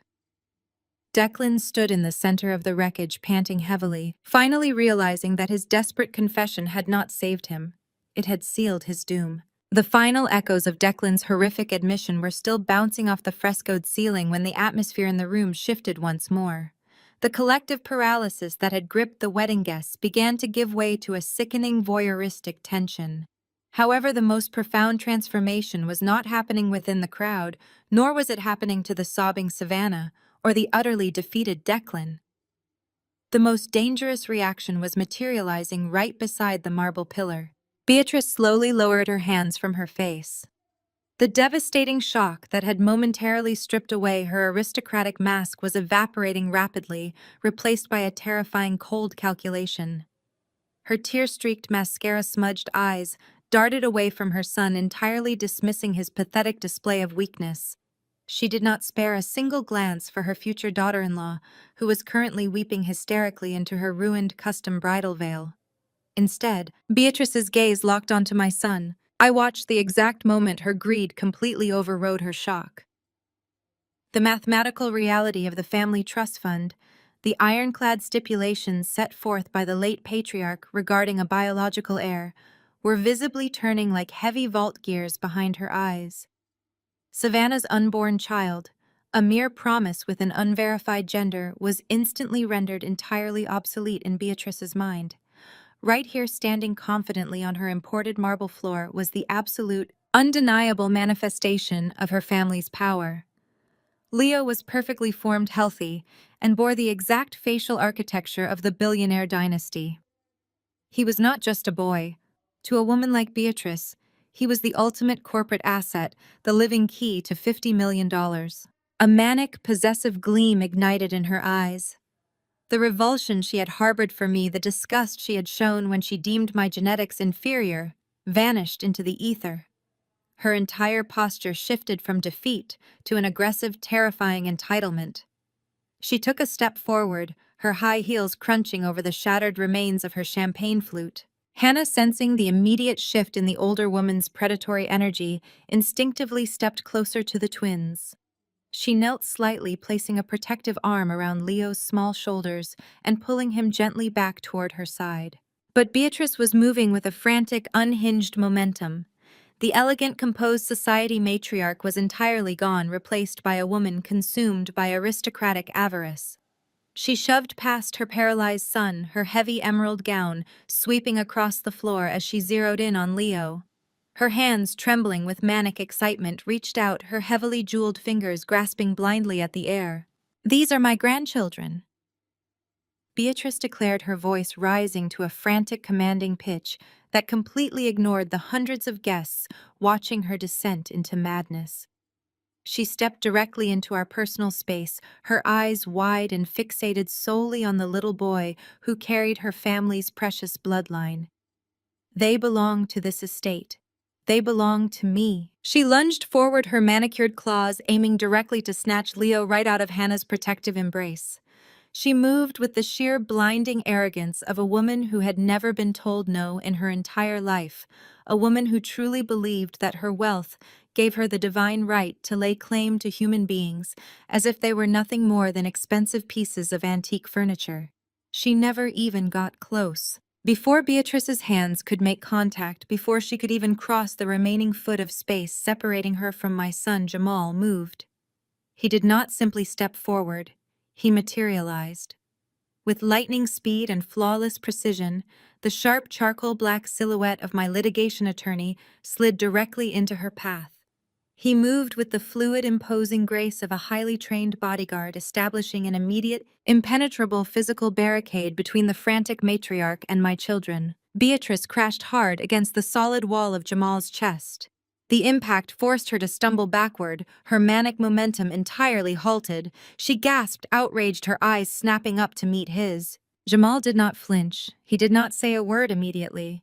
He merely stood there, towering over her, his broad shoulders and unyielding stance completely blocking her line of sight to Leo and Lily. The contrast between her chaotic, desperate greed and his absolute frozen calm was jarring. He looked down at her with an expression of cold, clinical detachment, the kind of look a scientist gives a fascinating but ultimately harmless insect. "How dare you touch me?" Beatrice shrieked, recovering her footing and attempting to sidestep him. "Move out of my way this instant.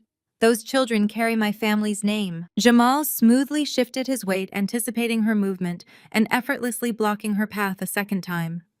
He did not raise his hands or display any aggressive posturing. His sheer physical presence was more than enough to establish an absolute boundary. He folded his hands neatly in front of him, the tamper-evident legal envelope still securely tucked inside his breast pocket, a silent testament to the trap that had already been sprung. The air crackled with the intense, unspoken violence of the standoff. Beatrice, trembling with rage and frustrated entitlement, glared up at the imposing attorney. The elite wedding guests held their collective breath, watching the undisputed queen of their social circle being physically denied by a man who refused to bow to her wealth. She was practically vibrating with the manic desire to bypass him to grab hold of the genetic goldmine standing just a few feet away. She was entirely blinded by the sudden intoxicating prospect of reclaiming the empire through the very children she had once ordered her son to discard. But Jamal remained a human fortress. He was the front line of the defense I had meticulously built over the last 5 years, an immovable object standing resolutely in the path of her unstoppable greed.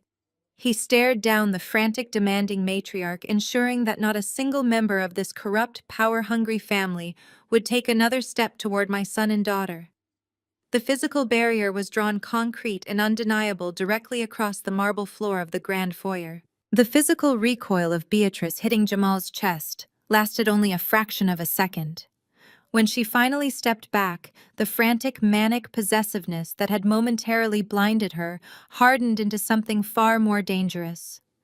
The realization that she could not breach the physical wall my attorney presented, that she could not simply reach out and snatch the heirs to her empire with her bare hands, triggered a violent shift in her tactics. The aristocratic facade she had carefully maintained for decades completely melted away, leaving behind the tyrannical rage of a woman accustomed to buying or destroying whatever stood in her path.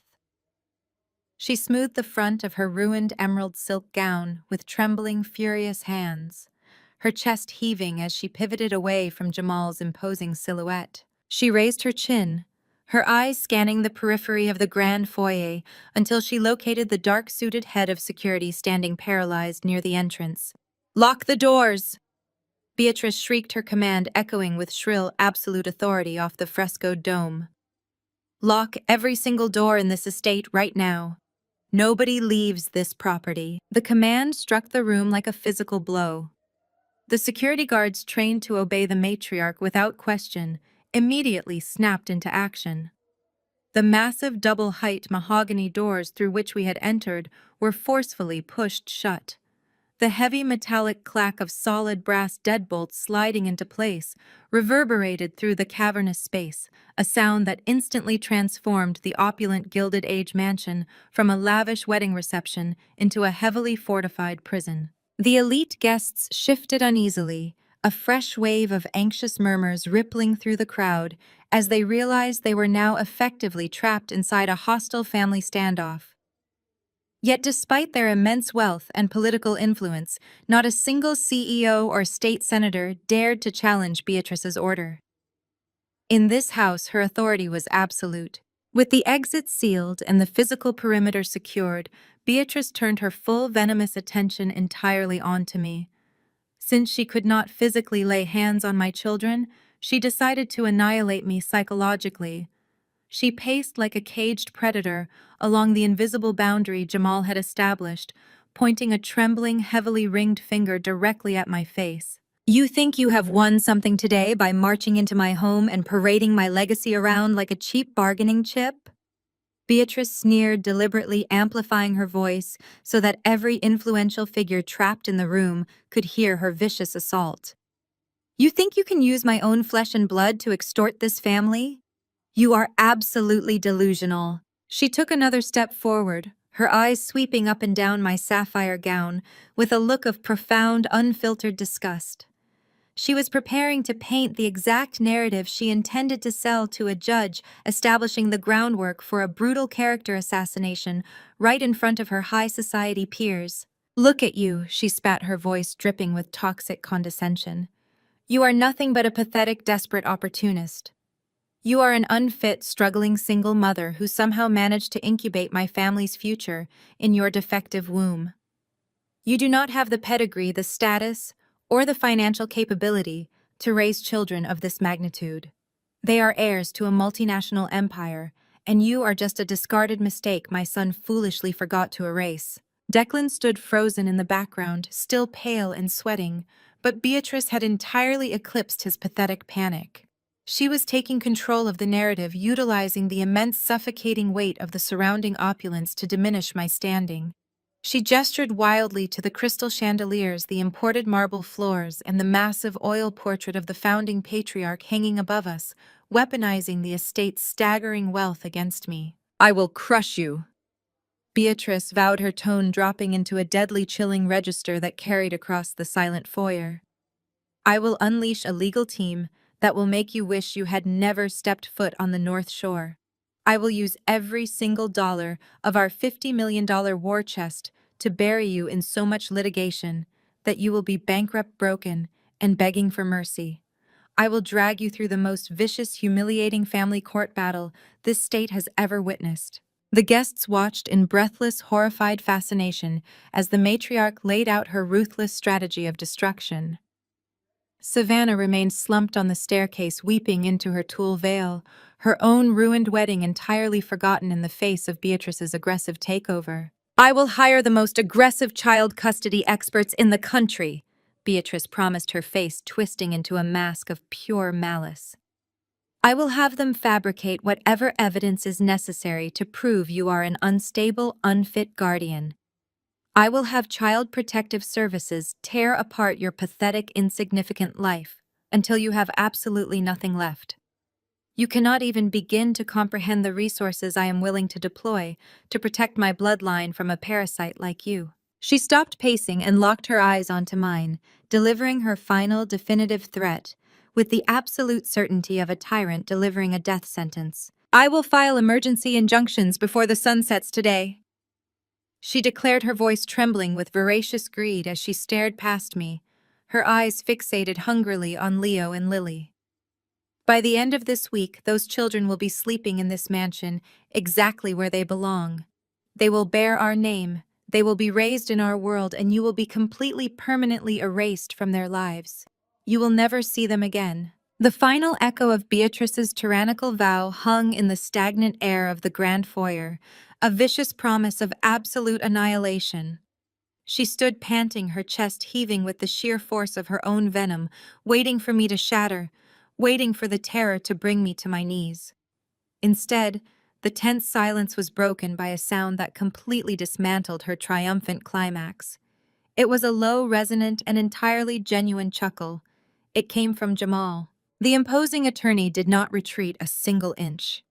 Slowly, with agonizing, deliberate precision, he reached up and adjusted the lapels of his immaculate charcoal suit. He smoothed the fabric over his broad shoulders, completely unbothered by the billionaire matriarch radiating fury just inches from his chest. Jamal turned his gaze away from Beatrice, dismissing her entirely, as if she were nothing more than a minor nuisance.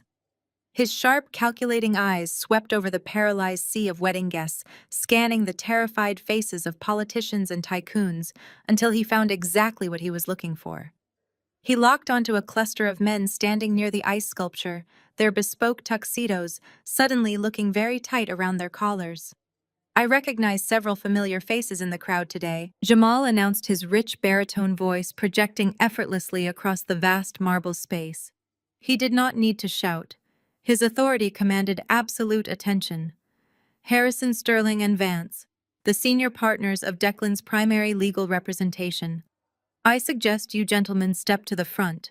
Your client is going to need you to translate what is about to happen, because clearly his mother lacks a fundamental understanding of contract law." The three named attorneys exchanged panicked, horrified glances, their champagne flutes trembling in their hands. They parted the crowd, moving to the edge of our perimeter like men walking to the gallows. Jamal did not wait for them to speak. He reached into the inner breast pocket of his suit jacket and withdrew a pristine, heavy manila folder. The thick ivory paper was bound with a silver clip and bore the unmistakable raised seal of a public notary. He held it up, allowing the brilliant halogen spotlights to catch the embossed crest. "Madame," Jamal said, finally shifting his icy gaze back down to Beatrice, whose triumphant sneer was rapidly faltering. "Your threats of emergency injunctions and ruthless family court battles are certainly dramatic. They make for excellent theater. However, they hold absolutely zero legal weight in the state of Massachusetts or anywhere else on this planet."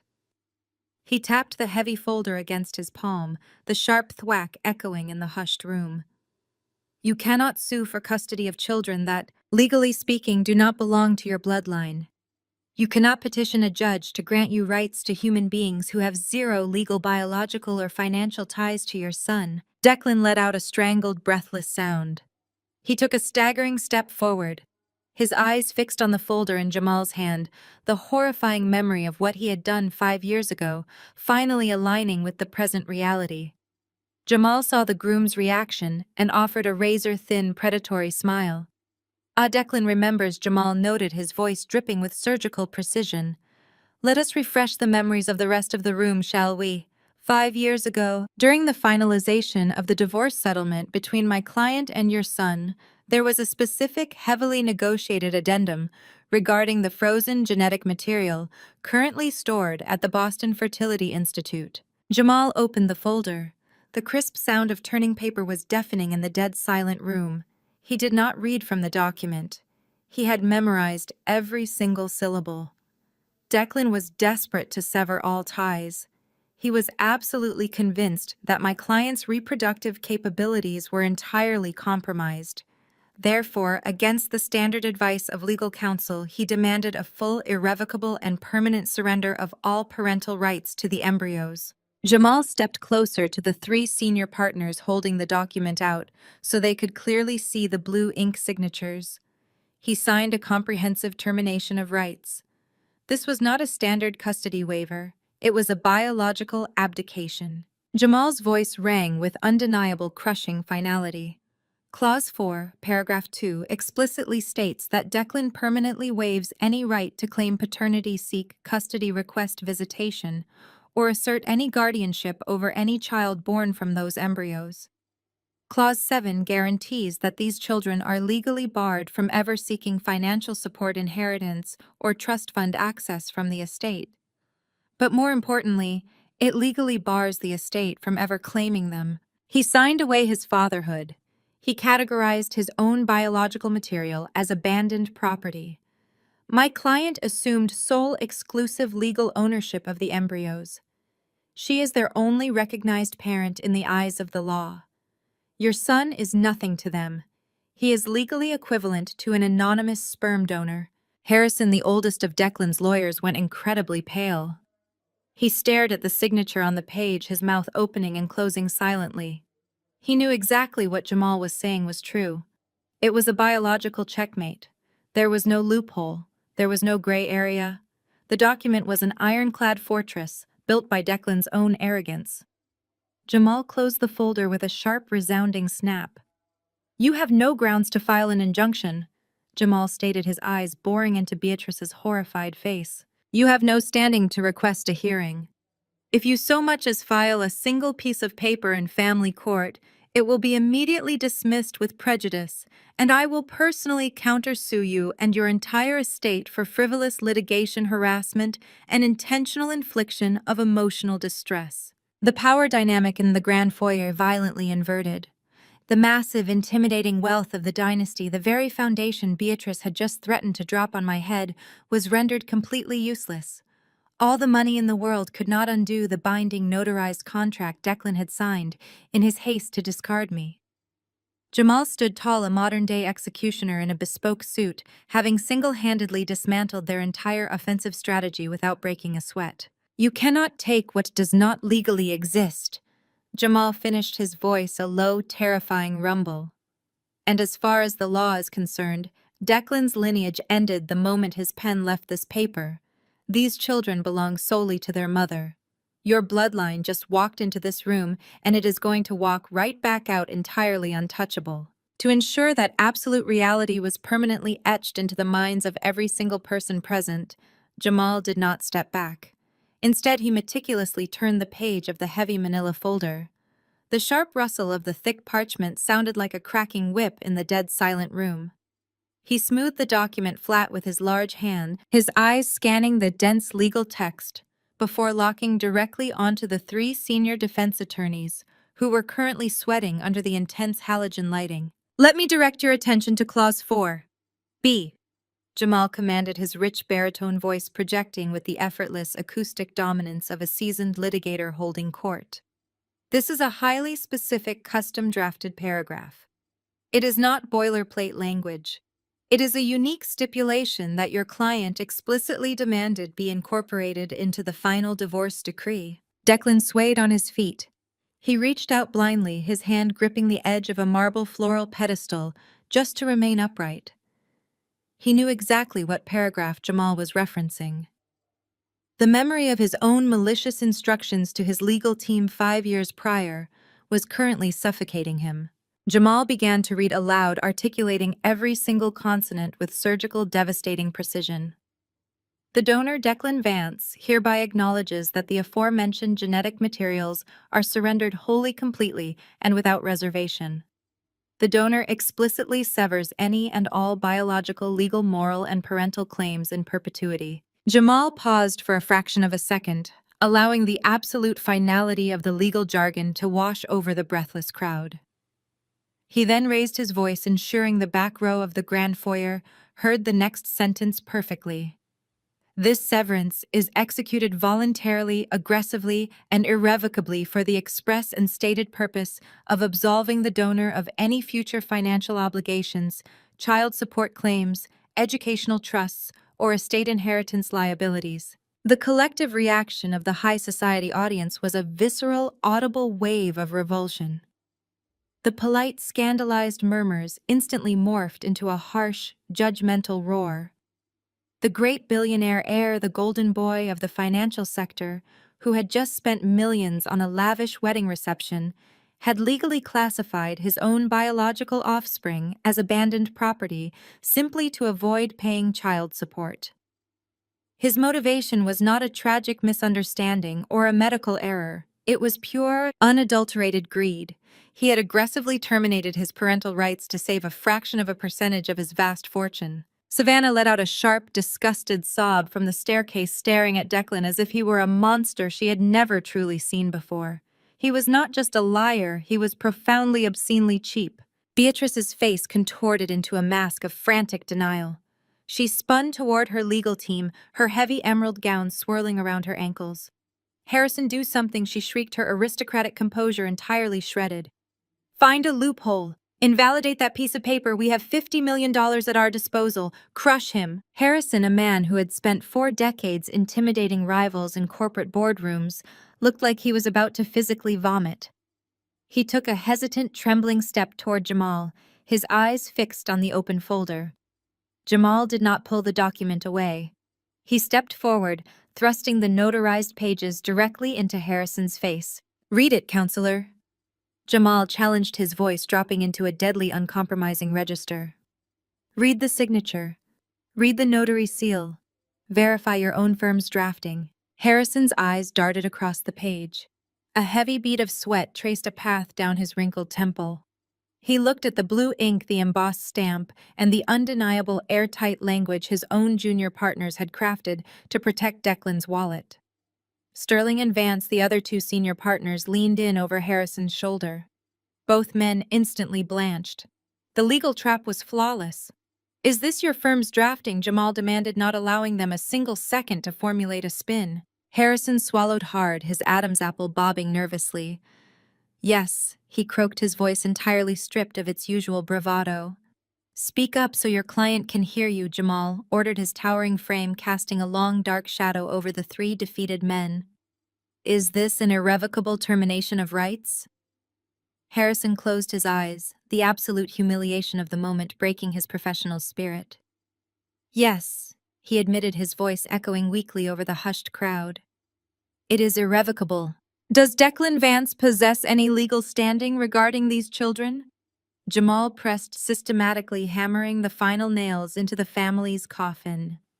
"Does he have any rights to petition for custody visitation or biological acknowledgement?" "He does not," Harrison conceded, dropping his gaze to the marble floor. "Under the terms of Clause 4B, he is a legal stranger." The admission hung in the air, absolute and catastrophic. A legal stranger. The powerful billionaire dynasty had been completely neutralized by their own avarice. Jamal turned his back on the humiliated lawyers and focused his intense, unyielding gaze on Beatrice. The matriarch was trembling violently, her chest heaving as the reality of her total defeat finally crashed over her. You have zero standing, Jamal stated, delivering the legal verdict with the blunt force of a sledgehammer. You cannot file an emergency injunction. You cannot sue for custody. Grandparents' rights do not apply to the mother of a legal stranger. You have no legal avenue to harass, pursue, or contact my client. If you or any representative of your estate files a single petition in family court, it will be immediately dismissed with prejudice. I will personally file countersuits for frivolous litigation harassment and intentional infliction of emotional distress, and I will subpoena every single member of your legal team to publicly testify that you pursued this action maliciously, knowing you had no legal ground to stand on. Beatrice opened her mouth, but no sound came out. The terrifying wealth she had wielded like a weapon her entire life was completely useless. She could not buy her way out of a contract her own son had demanded. She could not intimidate a judge into ignoring a biologically severed bloodline. She was trapped in a prison of Declan's own making. You promised to crush my client. Jamal continued, his voice lowering to a cold, razor-sharp whisper that carried effortlessly through the paralyzed room. But your resources are irrelevant. Your $50 million means absolutely nothing here. You have no heirs in this room. You have no grandchildren in this room. You have zero power over these lives. You are nothing to them, too. The absolute finality of Jamal's statement hung in the air, a heavy invisible curtain dropping over the matriarch's ambitions. Beatrice seemed to physically shrink, the venom draining from her posture as the ironclad reality of her son's catastrophic blunder paralyzed her completely. She had no claim, no leverage, and no heirs. But the sudden vacuum of power in the grand foyer did not last long. A harsh grating sound suddenly ruptured the silence. It was a laugh, a brittle, hysterical bark that echoed sharply off the imported marble. From the lower landing of the grand staircase, Savannah was pulling herself upright. The shock of Declan's secret and the embarrassment of his public humiliation were rapidly burning away, fueled by a raw, unfiltered instinct for survival. Savannah was a woman who had meticulously engineered her entire existence to reach the pinnacle of Boston's elite.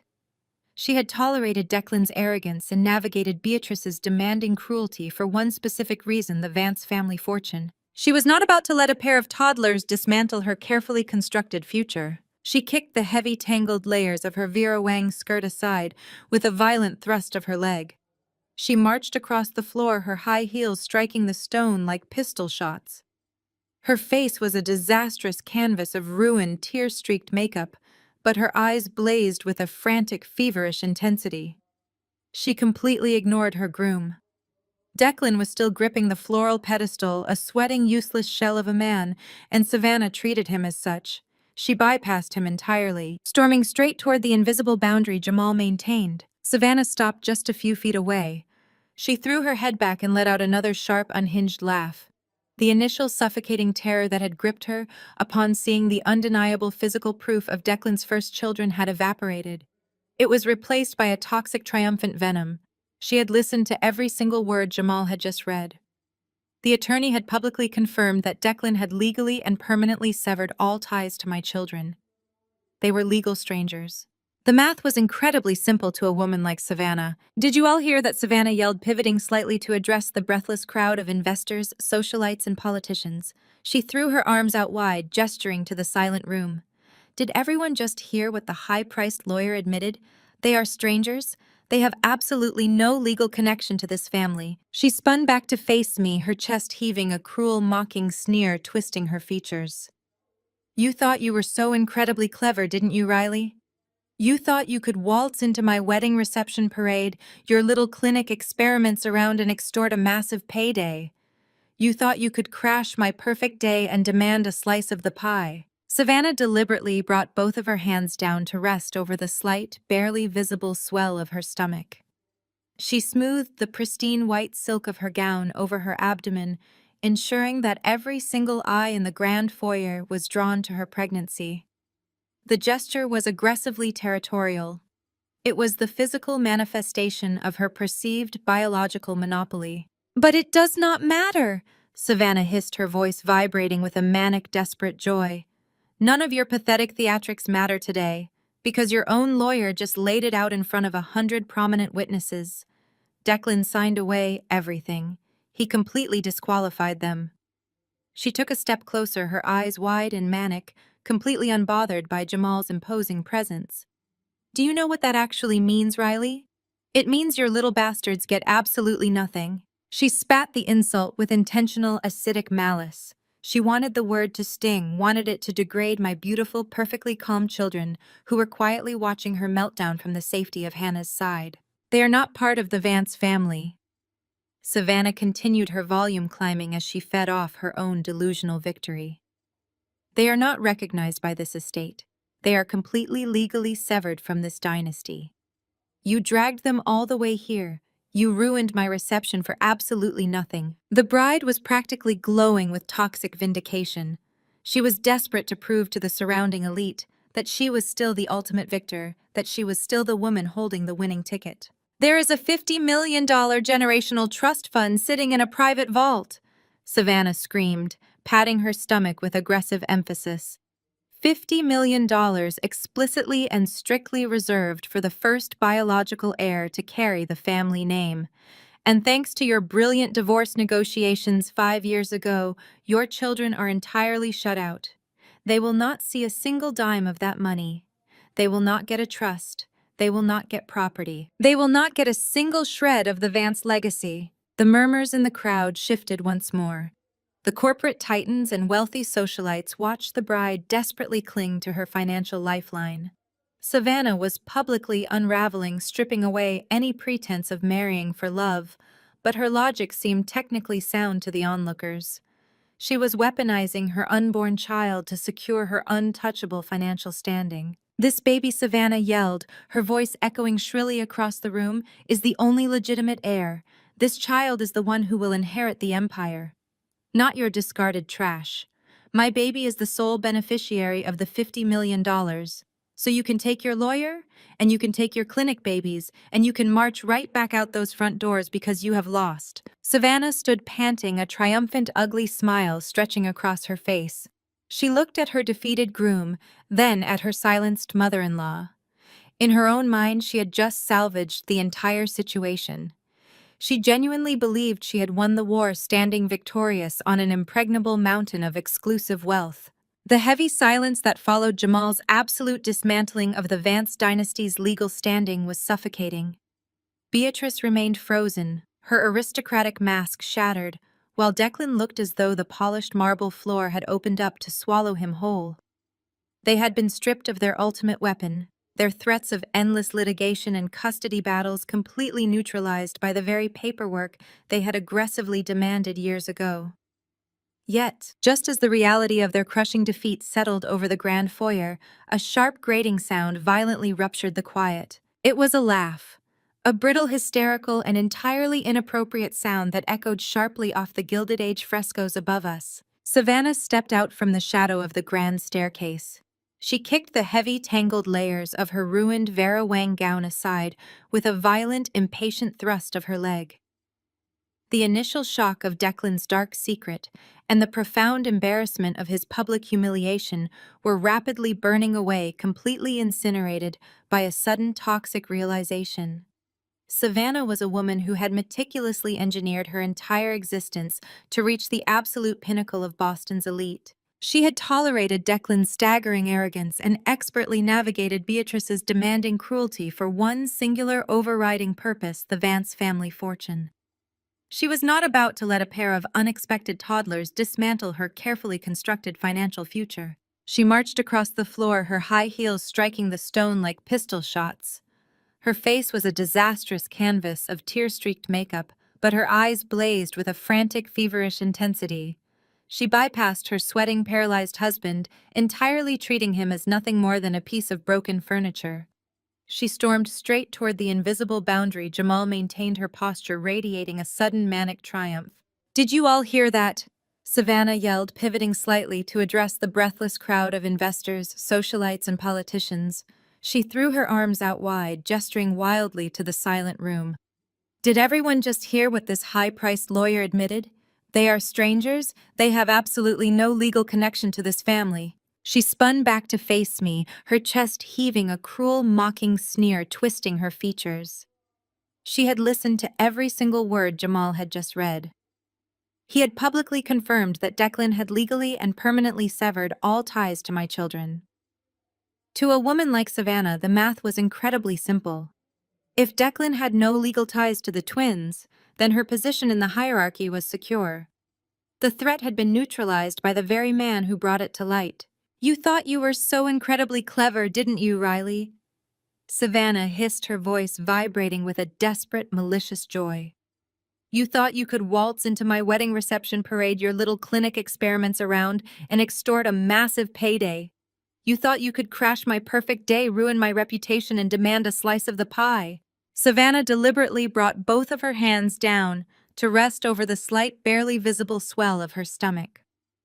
She smoothed the pristine white silk of her gown over her abdomen, ensuring that every single eye in the grand foyer was drawn to her pregnancy. The gesture was aggressively territorial, the physical manifestation of her perceived biological monopoly over the estate. "But it does not matter," she gloated, taking a step closer, completely unbothered by Jamal's imposing presence. "None of your pathetic theatrics matter today, because your own lawyer just laid it out in front of 100 prominent witnesses. Declan signed away everything. He completely disqualified them." Her eyes were wide and manic, shining with the intoxicating allure of unchecked greed. She leaned forward, desperate to inflict maximum psychological damage, eager to reclaim her status as the ultimate victor in this twisted scenario. "Do you know what that actually means, Riley? It means your little bastards get absolutely nothing." She spat the insult with intentional, acidic malice. She wanted the word to sting, wanted it to degrade my beautiful, perfectly calm children who were quietly watching her meltdown from the safety of Hannah's side. Savannah was entirely consumed by the financial reality of the situation, completely blind to the human element standing right in front of her. "They are not part of the Vance family," Savannah continued, her volume climbing as she fed off her own delusional victory. "They are not recognized by this estate. They are completely legally severed from this dynasty. You dragged them all the way here. You ruined my reception for absolutely nothing." The bride was practically glowing with toxic vindication. She was desperate to prove to the surrounding elite that she was still the one holding the winning ticket. She began to pace, her movements sharp and jerky, as she laid out the financial reality she had so carefully researched before securing Declan's ring. "There is a $50 million generational trust fund sitting in a private vault," Savannah screamed, patting her stomach with aggressive emphasis. $50 million explicitly and strictly reserved for the first biological heir to carry the family name. And thanks to your brilliant divorce negotiations 5 years ago, your children are entirely shut out. They will not see a single dime of that money." She pointed a trembling, manicured finger at my twins, her face contorted with greedy delight. "They will not get a trust. They will not get property. They will not get a single shred of the Vance legacy. They are locked out forever." The murmurs in the crowd shifted once more. The corporate titans and wealthy socialites watched in stunned, uncomfortable fascination as the bride desperately clung to her financial lifeline. Savannah was publicly unraveling, stripping away any pretense of marrying for love or building a genuine family. Her logic was technically sound, and she was wielding it like a bloodied sword. She was weaponizing her unborn child to secure her untouchable financial standing, entirely unfazed by the emotional wreckage of her wedding day. "This baby," Savannah yelled, her voice echoing shrilly across the frescoed dome, "is the only legitimate heir. This child is the one who will inherit the empire, not your discarded trash. My baby is the sole beneficiary of the $50 million. Even the most cynical billionaires in the room recoiled at the display of raw, unfiltered avarice. Beatrice slowly turned her head, looking at her new daughter-in-law with a mix of shock and twisted recognition, as if gazing into a horrifying mirror. Declan stared at his bride, his jaw slack, finally realizing the true nature of the woman he had bound himself to. She did not care about his lies, his past, or his character. She only cared about preserving her access to the bank accounts. Savannah stood panting, a triumphant, ugly smile stretching across her face. She looked down her nose at me, her hands planted firmly on her hips. In her own mind, she had just salvaged the entire situation. She genuinely believed she had won the war, standing victorious on an impregnable mountain of exclusive wealth. So you can take your lawyer, and you can take your clinic babies, and you can march right back out those front doors, Savannah commanded, her voice ringing with absolute delusional authority. Because you have lost, we keep the money, we keep the legacy, and you leave with exactly what you came with: nothing. Savannah's final command echoed through the vaulted ceiling, hanging in the cold air, like a fragile glass ornament, destined to shatter. She stood there panting, a twisted monument to greed and delusion. I did not flinch. I did not cry. I did not retreat. Instead, I let out a slow, measured breath. I placed a gentle hand on Jamal's forearm, silently signaling my attorney to stand down. He stepped aside without a single word, allowing me to breach the invisible boundary he had so fiercely maintained since we walked through those heavy mahogany doors. I closed the distance between myself and the bride. The heels of my shoes clicked softly against the imported marble, a stark rhythmic contrast to Savannah's previous frantic stomping. I stopped a mere 2 feet from her. Up close, the manic gleam in her eyes was almost tragic. She was clutching her stomach like a shield, her knuckles white, her posture rigid with a desperate need for validation. I looked at her, then glanced briefly at Declan, who was now gripping the edge of a floral pedestal as if the floor was tilting wildly beneath him. Beatrice remained frozen, her posture rigid, but a new terrible realization was beginning to dawn in her cold, calculating eyes. You really did your homework, Savannah. I began, keeping my voice conversational, pleasant, and completely devoid of malice. The quiet tone seemed to unnerve her far more than a screaming match ever would have. You navigated Beatrice's impossible standards. You secured the ring.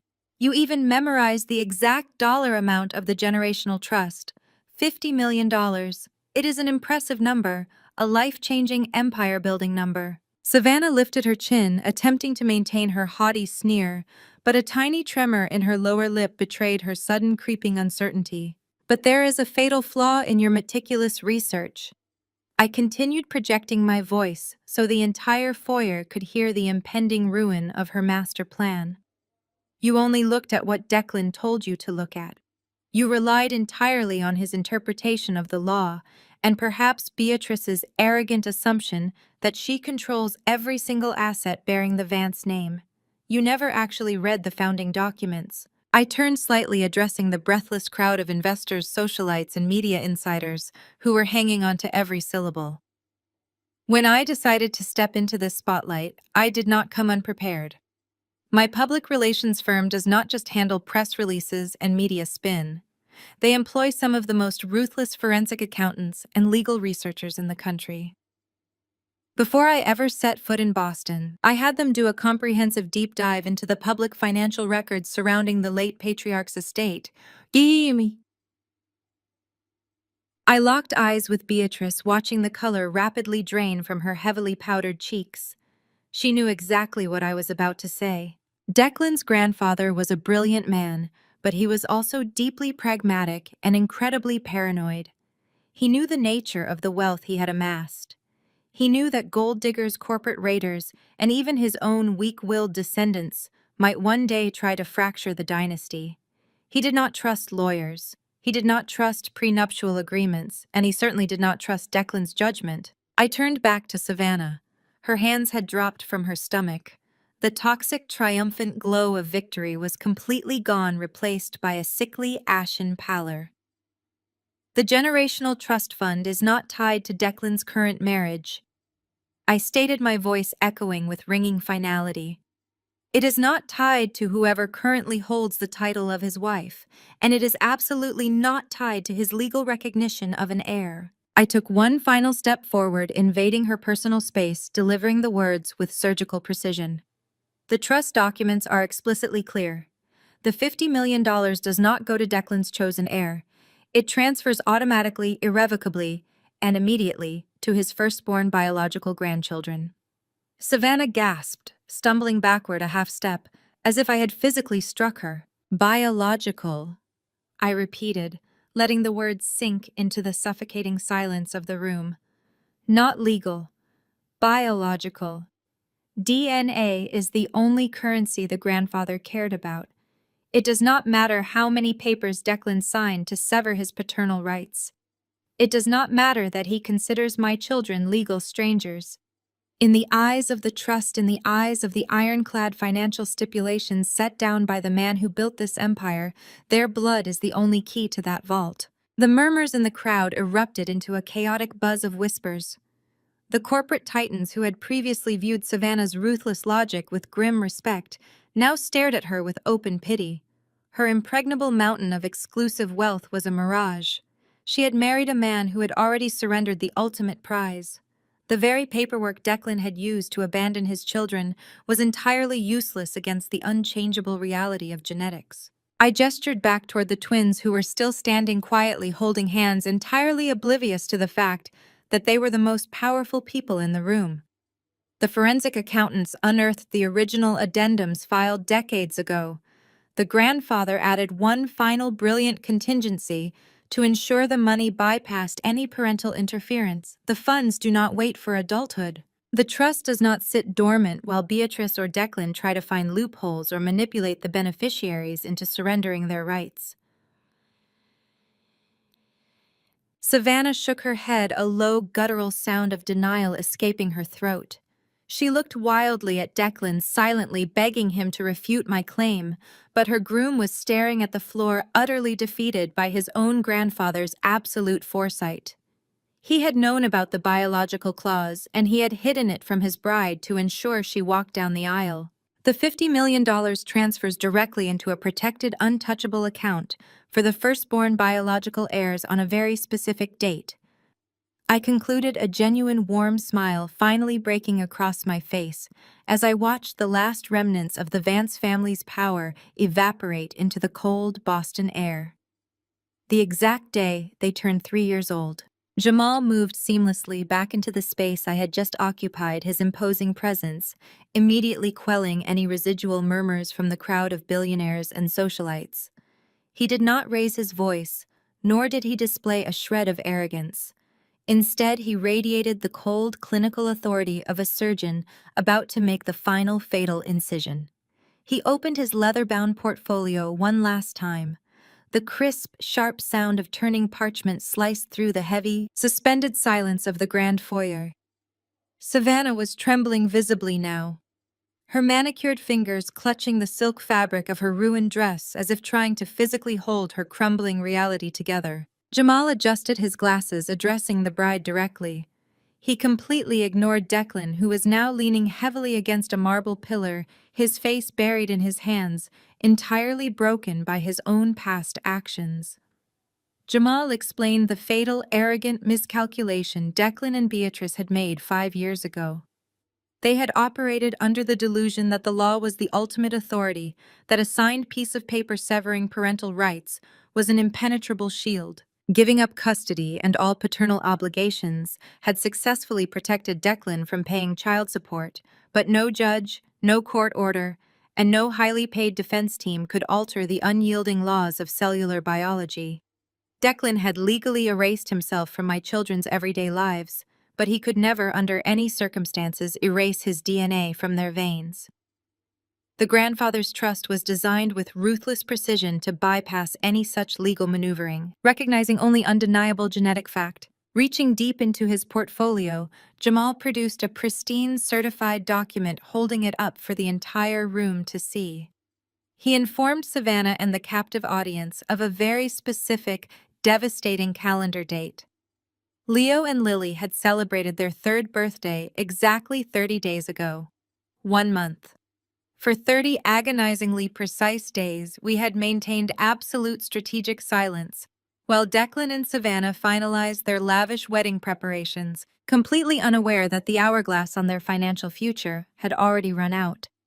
While Savannah was busy selecting imported orchids, attending fittings, and tasting champagne cake tiers, the actual transfer of wealth was happening right under her nose. Jamal methodically detailed the swift, silent mechanisms of the late patriarch's estate. On the very morning of the twins' third birthday, Jamal had officially notified the primary executors at the International Holding Bank. The bank's board of directors, bound by strict fiduciary duty and the ironclad terms of the original trust, immediately initiated their protocols. They required no input from the current Vance family members. They needed no permission from Beatrice, nor did they require Declan's signature. They needed only definitive independent proof of lineage.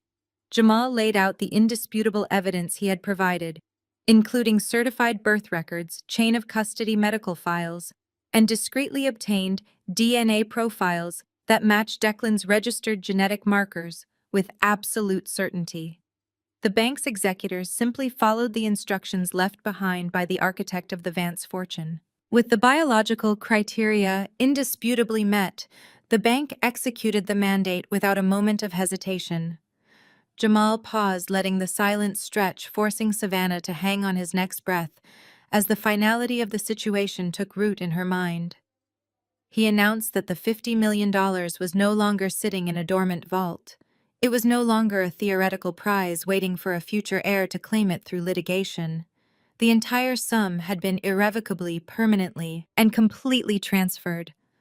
The transaction was finalized, processed, and sealed beyond the reach of any appellate court. The money was already gone. The funds now sat securely in high-yield, impenetrable accounts explicitly registered in the names of Leo and Lily. The final crushing blow came with Jamal's next sentence, delivered with devastating calmness. Since the beneficiaries were minors, the trust required a designated guardian to oversee and manage the massive assets until they came of age. Due to Declan's voluntary, aggressive, and legally binding surrender of all parental rights 5 years ago, he was entirely and permanently disqualified from touching a single cent of the money. His own cruel legal strategy had become the very lock that kept him out of the vault. Jamal looked right at Beatrice, watching the matriarch's eyes widen in sheer horror before turning his gaze back to Savannah to deliver the ultimate checkmate. Because Declan had no legal standing, I was the sole uncontested legal trustee.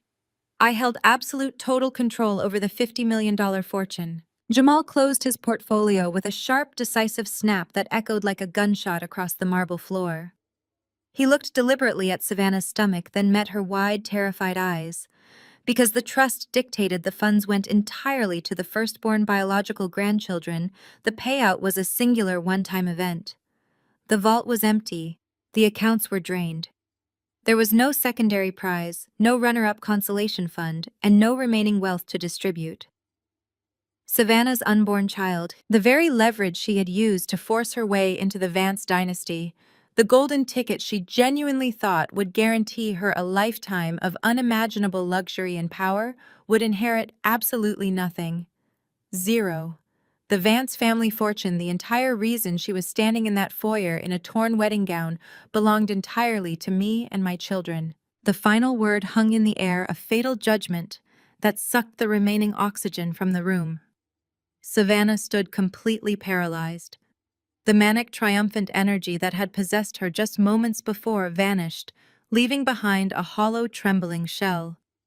I watched her eyes dart wildly back and forth as the devastating mathematical reality of Jamal's statement finally penetrated her panic.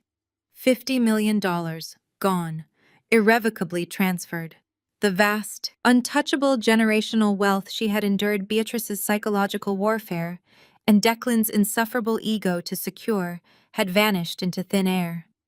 She was staring down the barrel of a life tied to a man whose most valuable asset had just been legally stripped from him, leaving only the tarnished prestige of a disgraced surname. The silence in the grand foyer was absolute, a heavy, suffocating blanket of shock covering the assembled corporate titans, politicians, and socialites.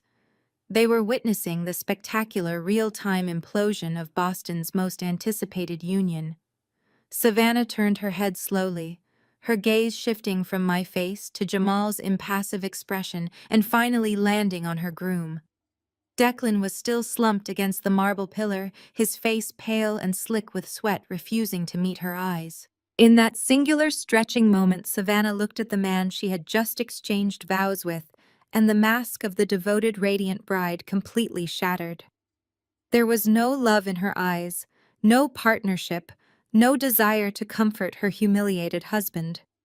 There was only the raw, unadulterated revulsion of a woman who had just realized she had closed the worst business deal of her entire life. A low, vibrating sound began in the back of Savannah's throat. It built rapidly, rising in pitch and intensity until it tore through her lips as a piercing, ear-splitting shriek. It was a scream of absolute unhinged fury, a primal vocalization of a life's ambition burning to ash. The sound echoed off the vaulted ceilings and Gilded Age frescoes, causing several of the elegantly dressed guests to physically flinch and step backward. Savannah's face contorted into a mask of pure rage. The delicate, carefully maintained illusion of her aristocratic poise disintegrated, revealing the ruthless, calculating opportunist beneath. She marched toward Declan, her hands curled into fists at her sides. He finally looked up, his eyes wide and pleading, reaching out a trembling hand toward her. She slapped it away with a vicious, resounding crack that echoed across the foyer. She did not care who was watching. She did not care about the flashing cameras of the society photographers or the whispering circles of the city's elite. Her entire focus was locked on the pathetic, ruined man who had promised her an empire and delivered absolutely nothing. Savannah looked down at her left hand. The massive, flawless diamond engagement ring caught the light of the crystal chandeliers above. It was a stone that had once symbolized her ultimate victory, her entry into the highest echelon of wealth. Now it was a heavy, suffocating anchor tied to a sinking ship. With a frantic, furious motion, she grabbed the platinum band. She yanked it upward, her manicured nails scratching her own skin in her desperate haste to remove it. The ring stubbornly caught on her knuckle for a fraction of a second, before she wrenched it free with a violent pull, leaving a bright red angry mark across her finger. She raised her hand and hurled the heavy diamond directly at Declan with all the strength she could muster. The platinum band struck him squarely in the center of his chest, right over his impeccably tailored tuxedo lapel. It hit with a dull, heavy thud before dropping to the polished marble floor. The ring bounced once, twice, and then spun away, the sharp metallic clatter sounding remarkably loud in the dead quiet of the room. It rolled until it hit the base of a towering floral arrangement and laid still, discarded and worthless. Savannah did not even watch it fall. She stepped right into Declan's face, her voice dropping to a venomous, lethal hiss that somehow carried to every corner of the silent hall. She told him he was a fraud, a pathetic, incompetent liar who had gambled away his only redeeming quality. She screamed that she had not endured the suffocating pressure of his family just to play nursemaid to a bankrupt, publicly humiliated failure. She systematically tore down his ego, stripping away every ounce of his manufactured confidence, loudly declaring that without the $50 million, he was absolutely nothing to her. Pivoting sharply on her heels, Savannah turned to face the crowd of stunned guests. She raised her voice, ensuring that her final declaration would be heard by the most powerful people in the state, permanently sealing the narrative. She announced that the wedding was over. She publicly and unequivocally dissolved the union, stating that the marriage papers would be shredded before they ever reached a courthouse. She refused to be shackled to the Vance family's sinking legacy. Without waiting for a single response, Savannah bent down and grabbed fistfuls of her ruined, tangled Vera Wang skirt. She hauled the heavy silk fabric up to her knees and stormed toward the main entrance. The crowd of billionaires and socialites frantically parted for her like the Red Sea, pressing themselves against the walls to avoid the path of her destructive fury. The heavy mahogany double doors had been pushed open by the catering staff, letting the cold night air sweep into the stifling foyer. Savannah marched straight through them, her heels clicking aggressively down the front steps of the estate. She disappeared into the darkness, abandoning the reception, the mansion, and the marriage without a single backward glance. Inside the grand hall, the silence returned heavier and more oppressive than before. Declan stood entirely alone. The realization of his complete and total destruction finally crashed down upon him. He had sacrificed his own children to protect his inheritance, only to lose the fortune anyway. He had lied and manipulated to secure his status, only to have his dark secrets broadcast to his peers. And now, the woman he had chosen over everything else had publicly discarded him the exact second his bank accounts ran dry. His breath hitched in his chest. His knees visibly buckled beneath him. The strength left his legs entirely, and he slid down the smooth surface of the marble pillar. Declan collapsed onto his knees in the dead center of his own opulent reception, his head bowed, his hands resting limply on his thighs. He knelt in the debris of his shattered life, a hollow, utterly ruined man, completely paralyzed by the devastating consequences of his own arrogance. The final word hung in the air, a fatal judgment that sucked the remaining oxygen from the room.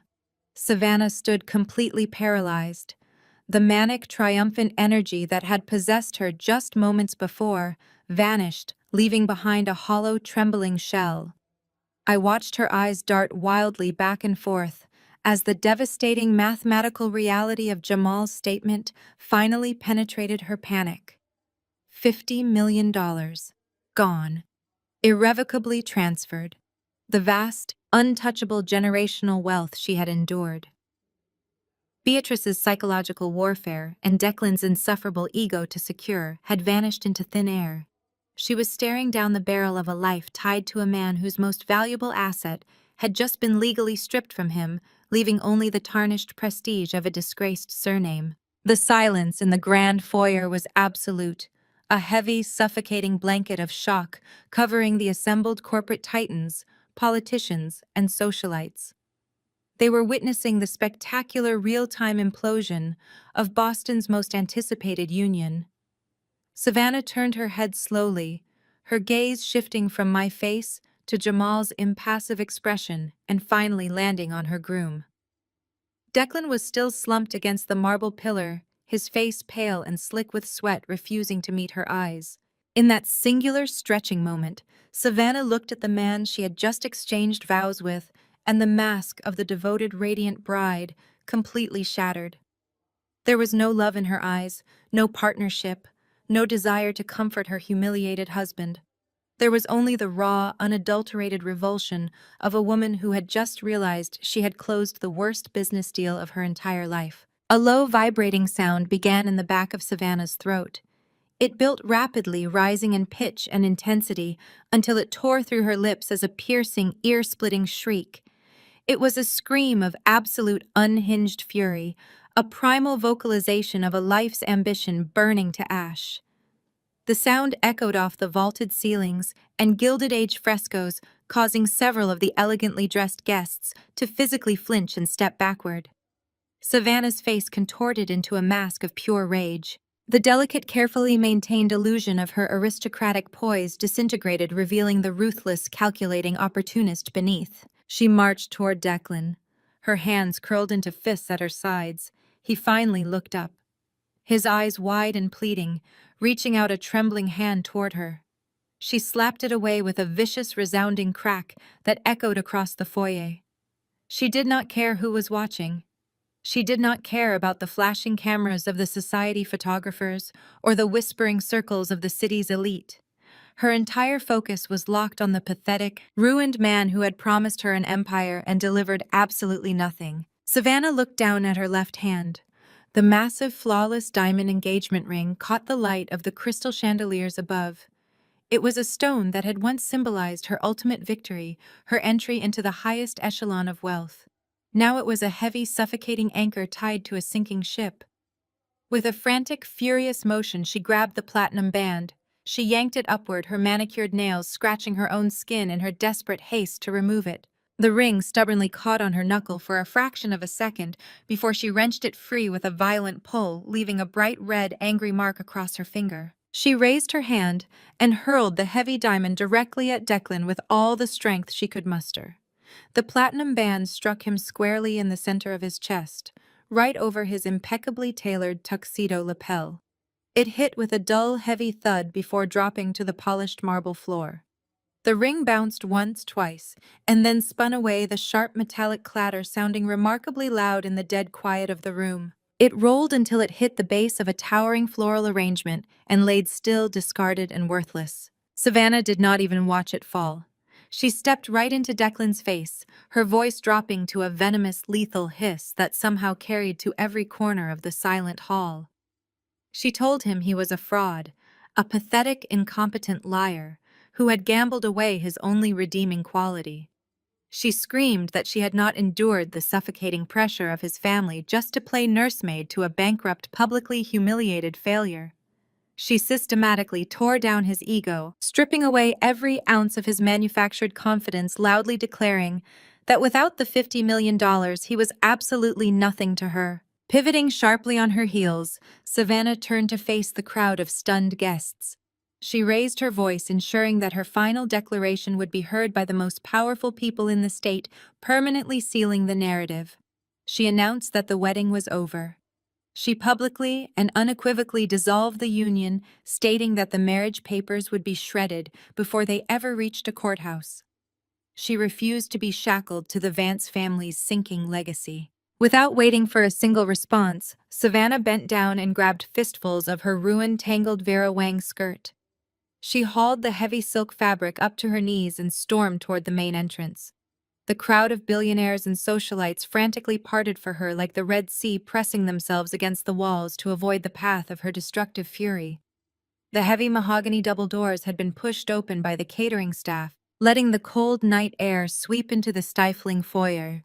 Savannah marched straight through them, her heels clicking aggressively down the front steps of the estate. She disappeared into the darkness, abandoning the reception, the mansion, and the marriage without a single backward glance. Inside the grand hall, the silence returned heavier and more oppressive than before. Declan stood entirely alone. The realization of his complete and total destruction finally crashed down upon him.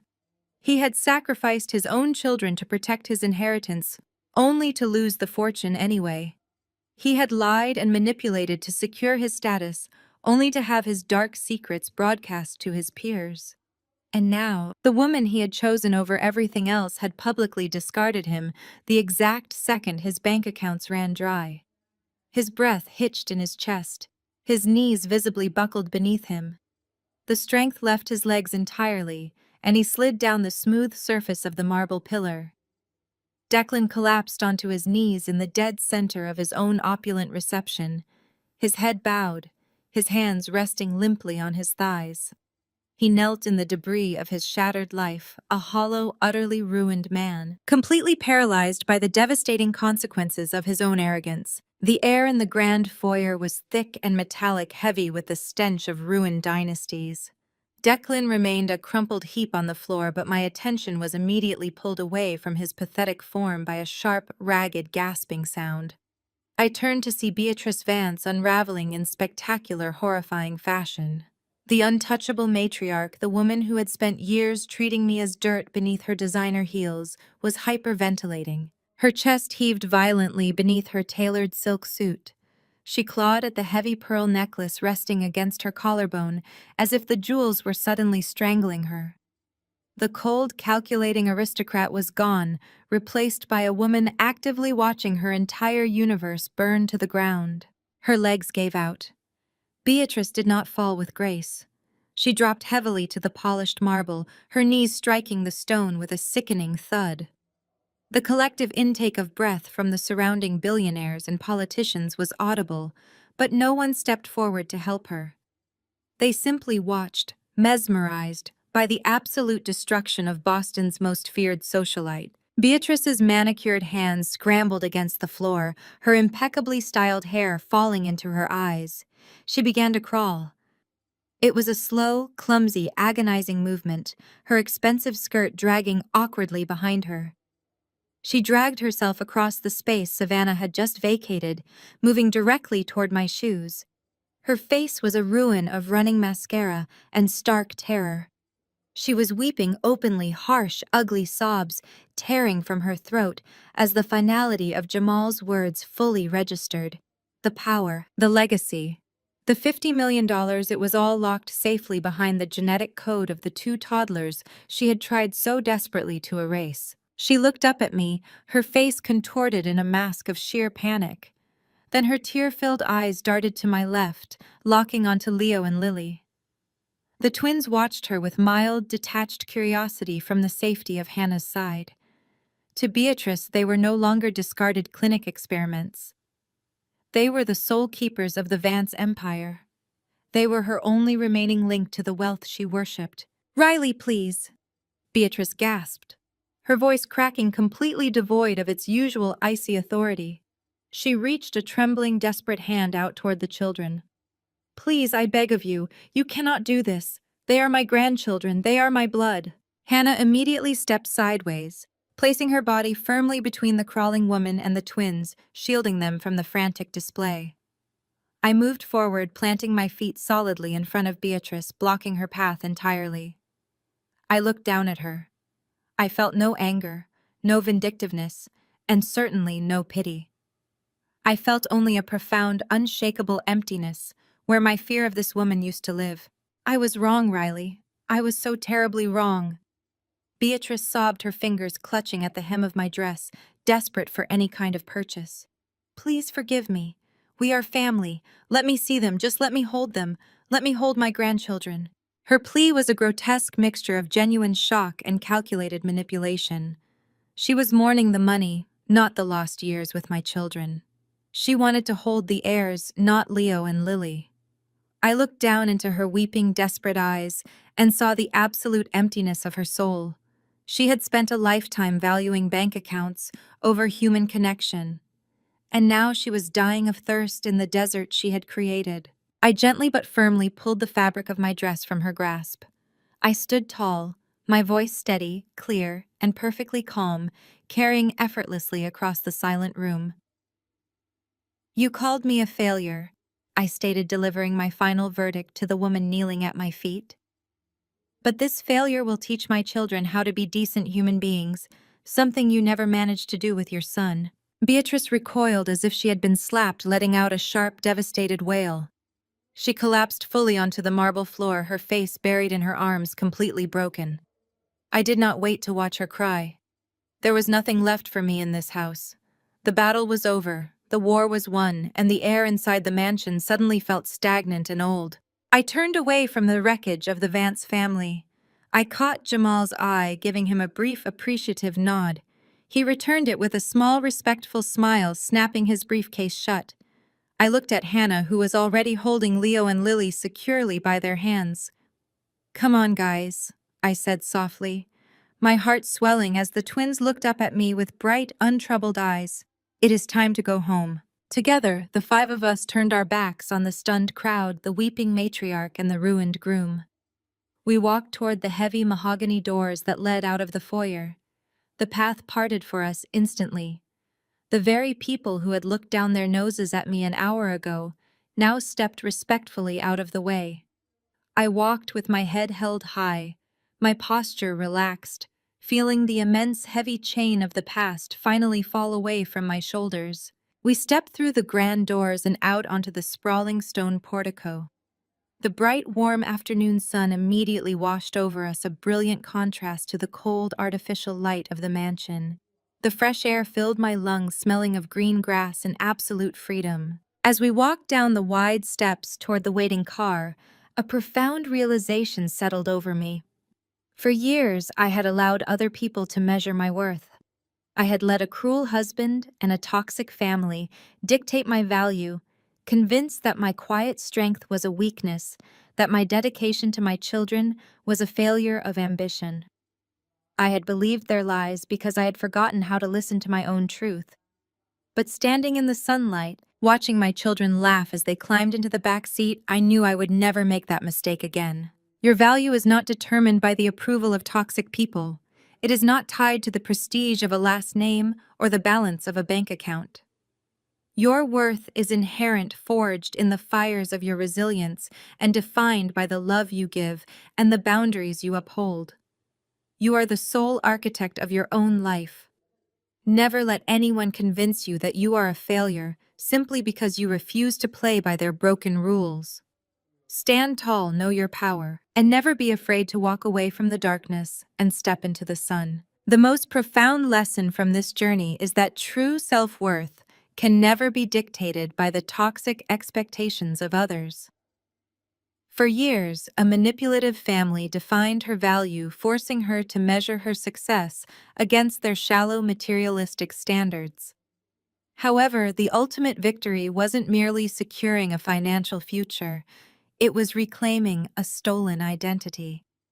Quiet strength, fierce resilience, and unyielding boundaries are infinitely more valuable than any prestigious surname. When we strip away the false narratives imposed upon us, we discover our own unbreakable power. Have you ever walked away from a toxic environment to reclaim your self-respect? Share your story and comment below.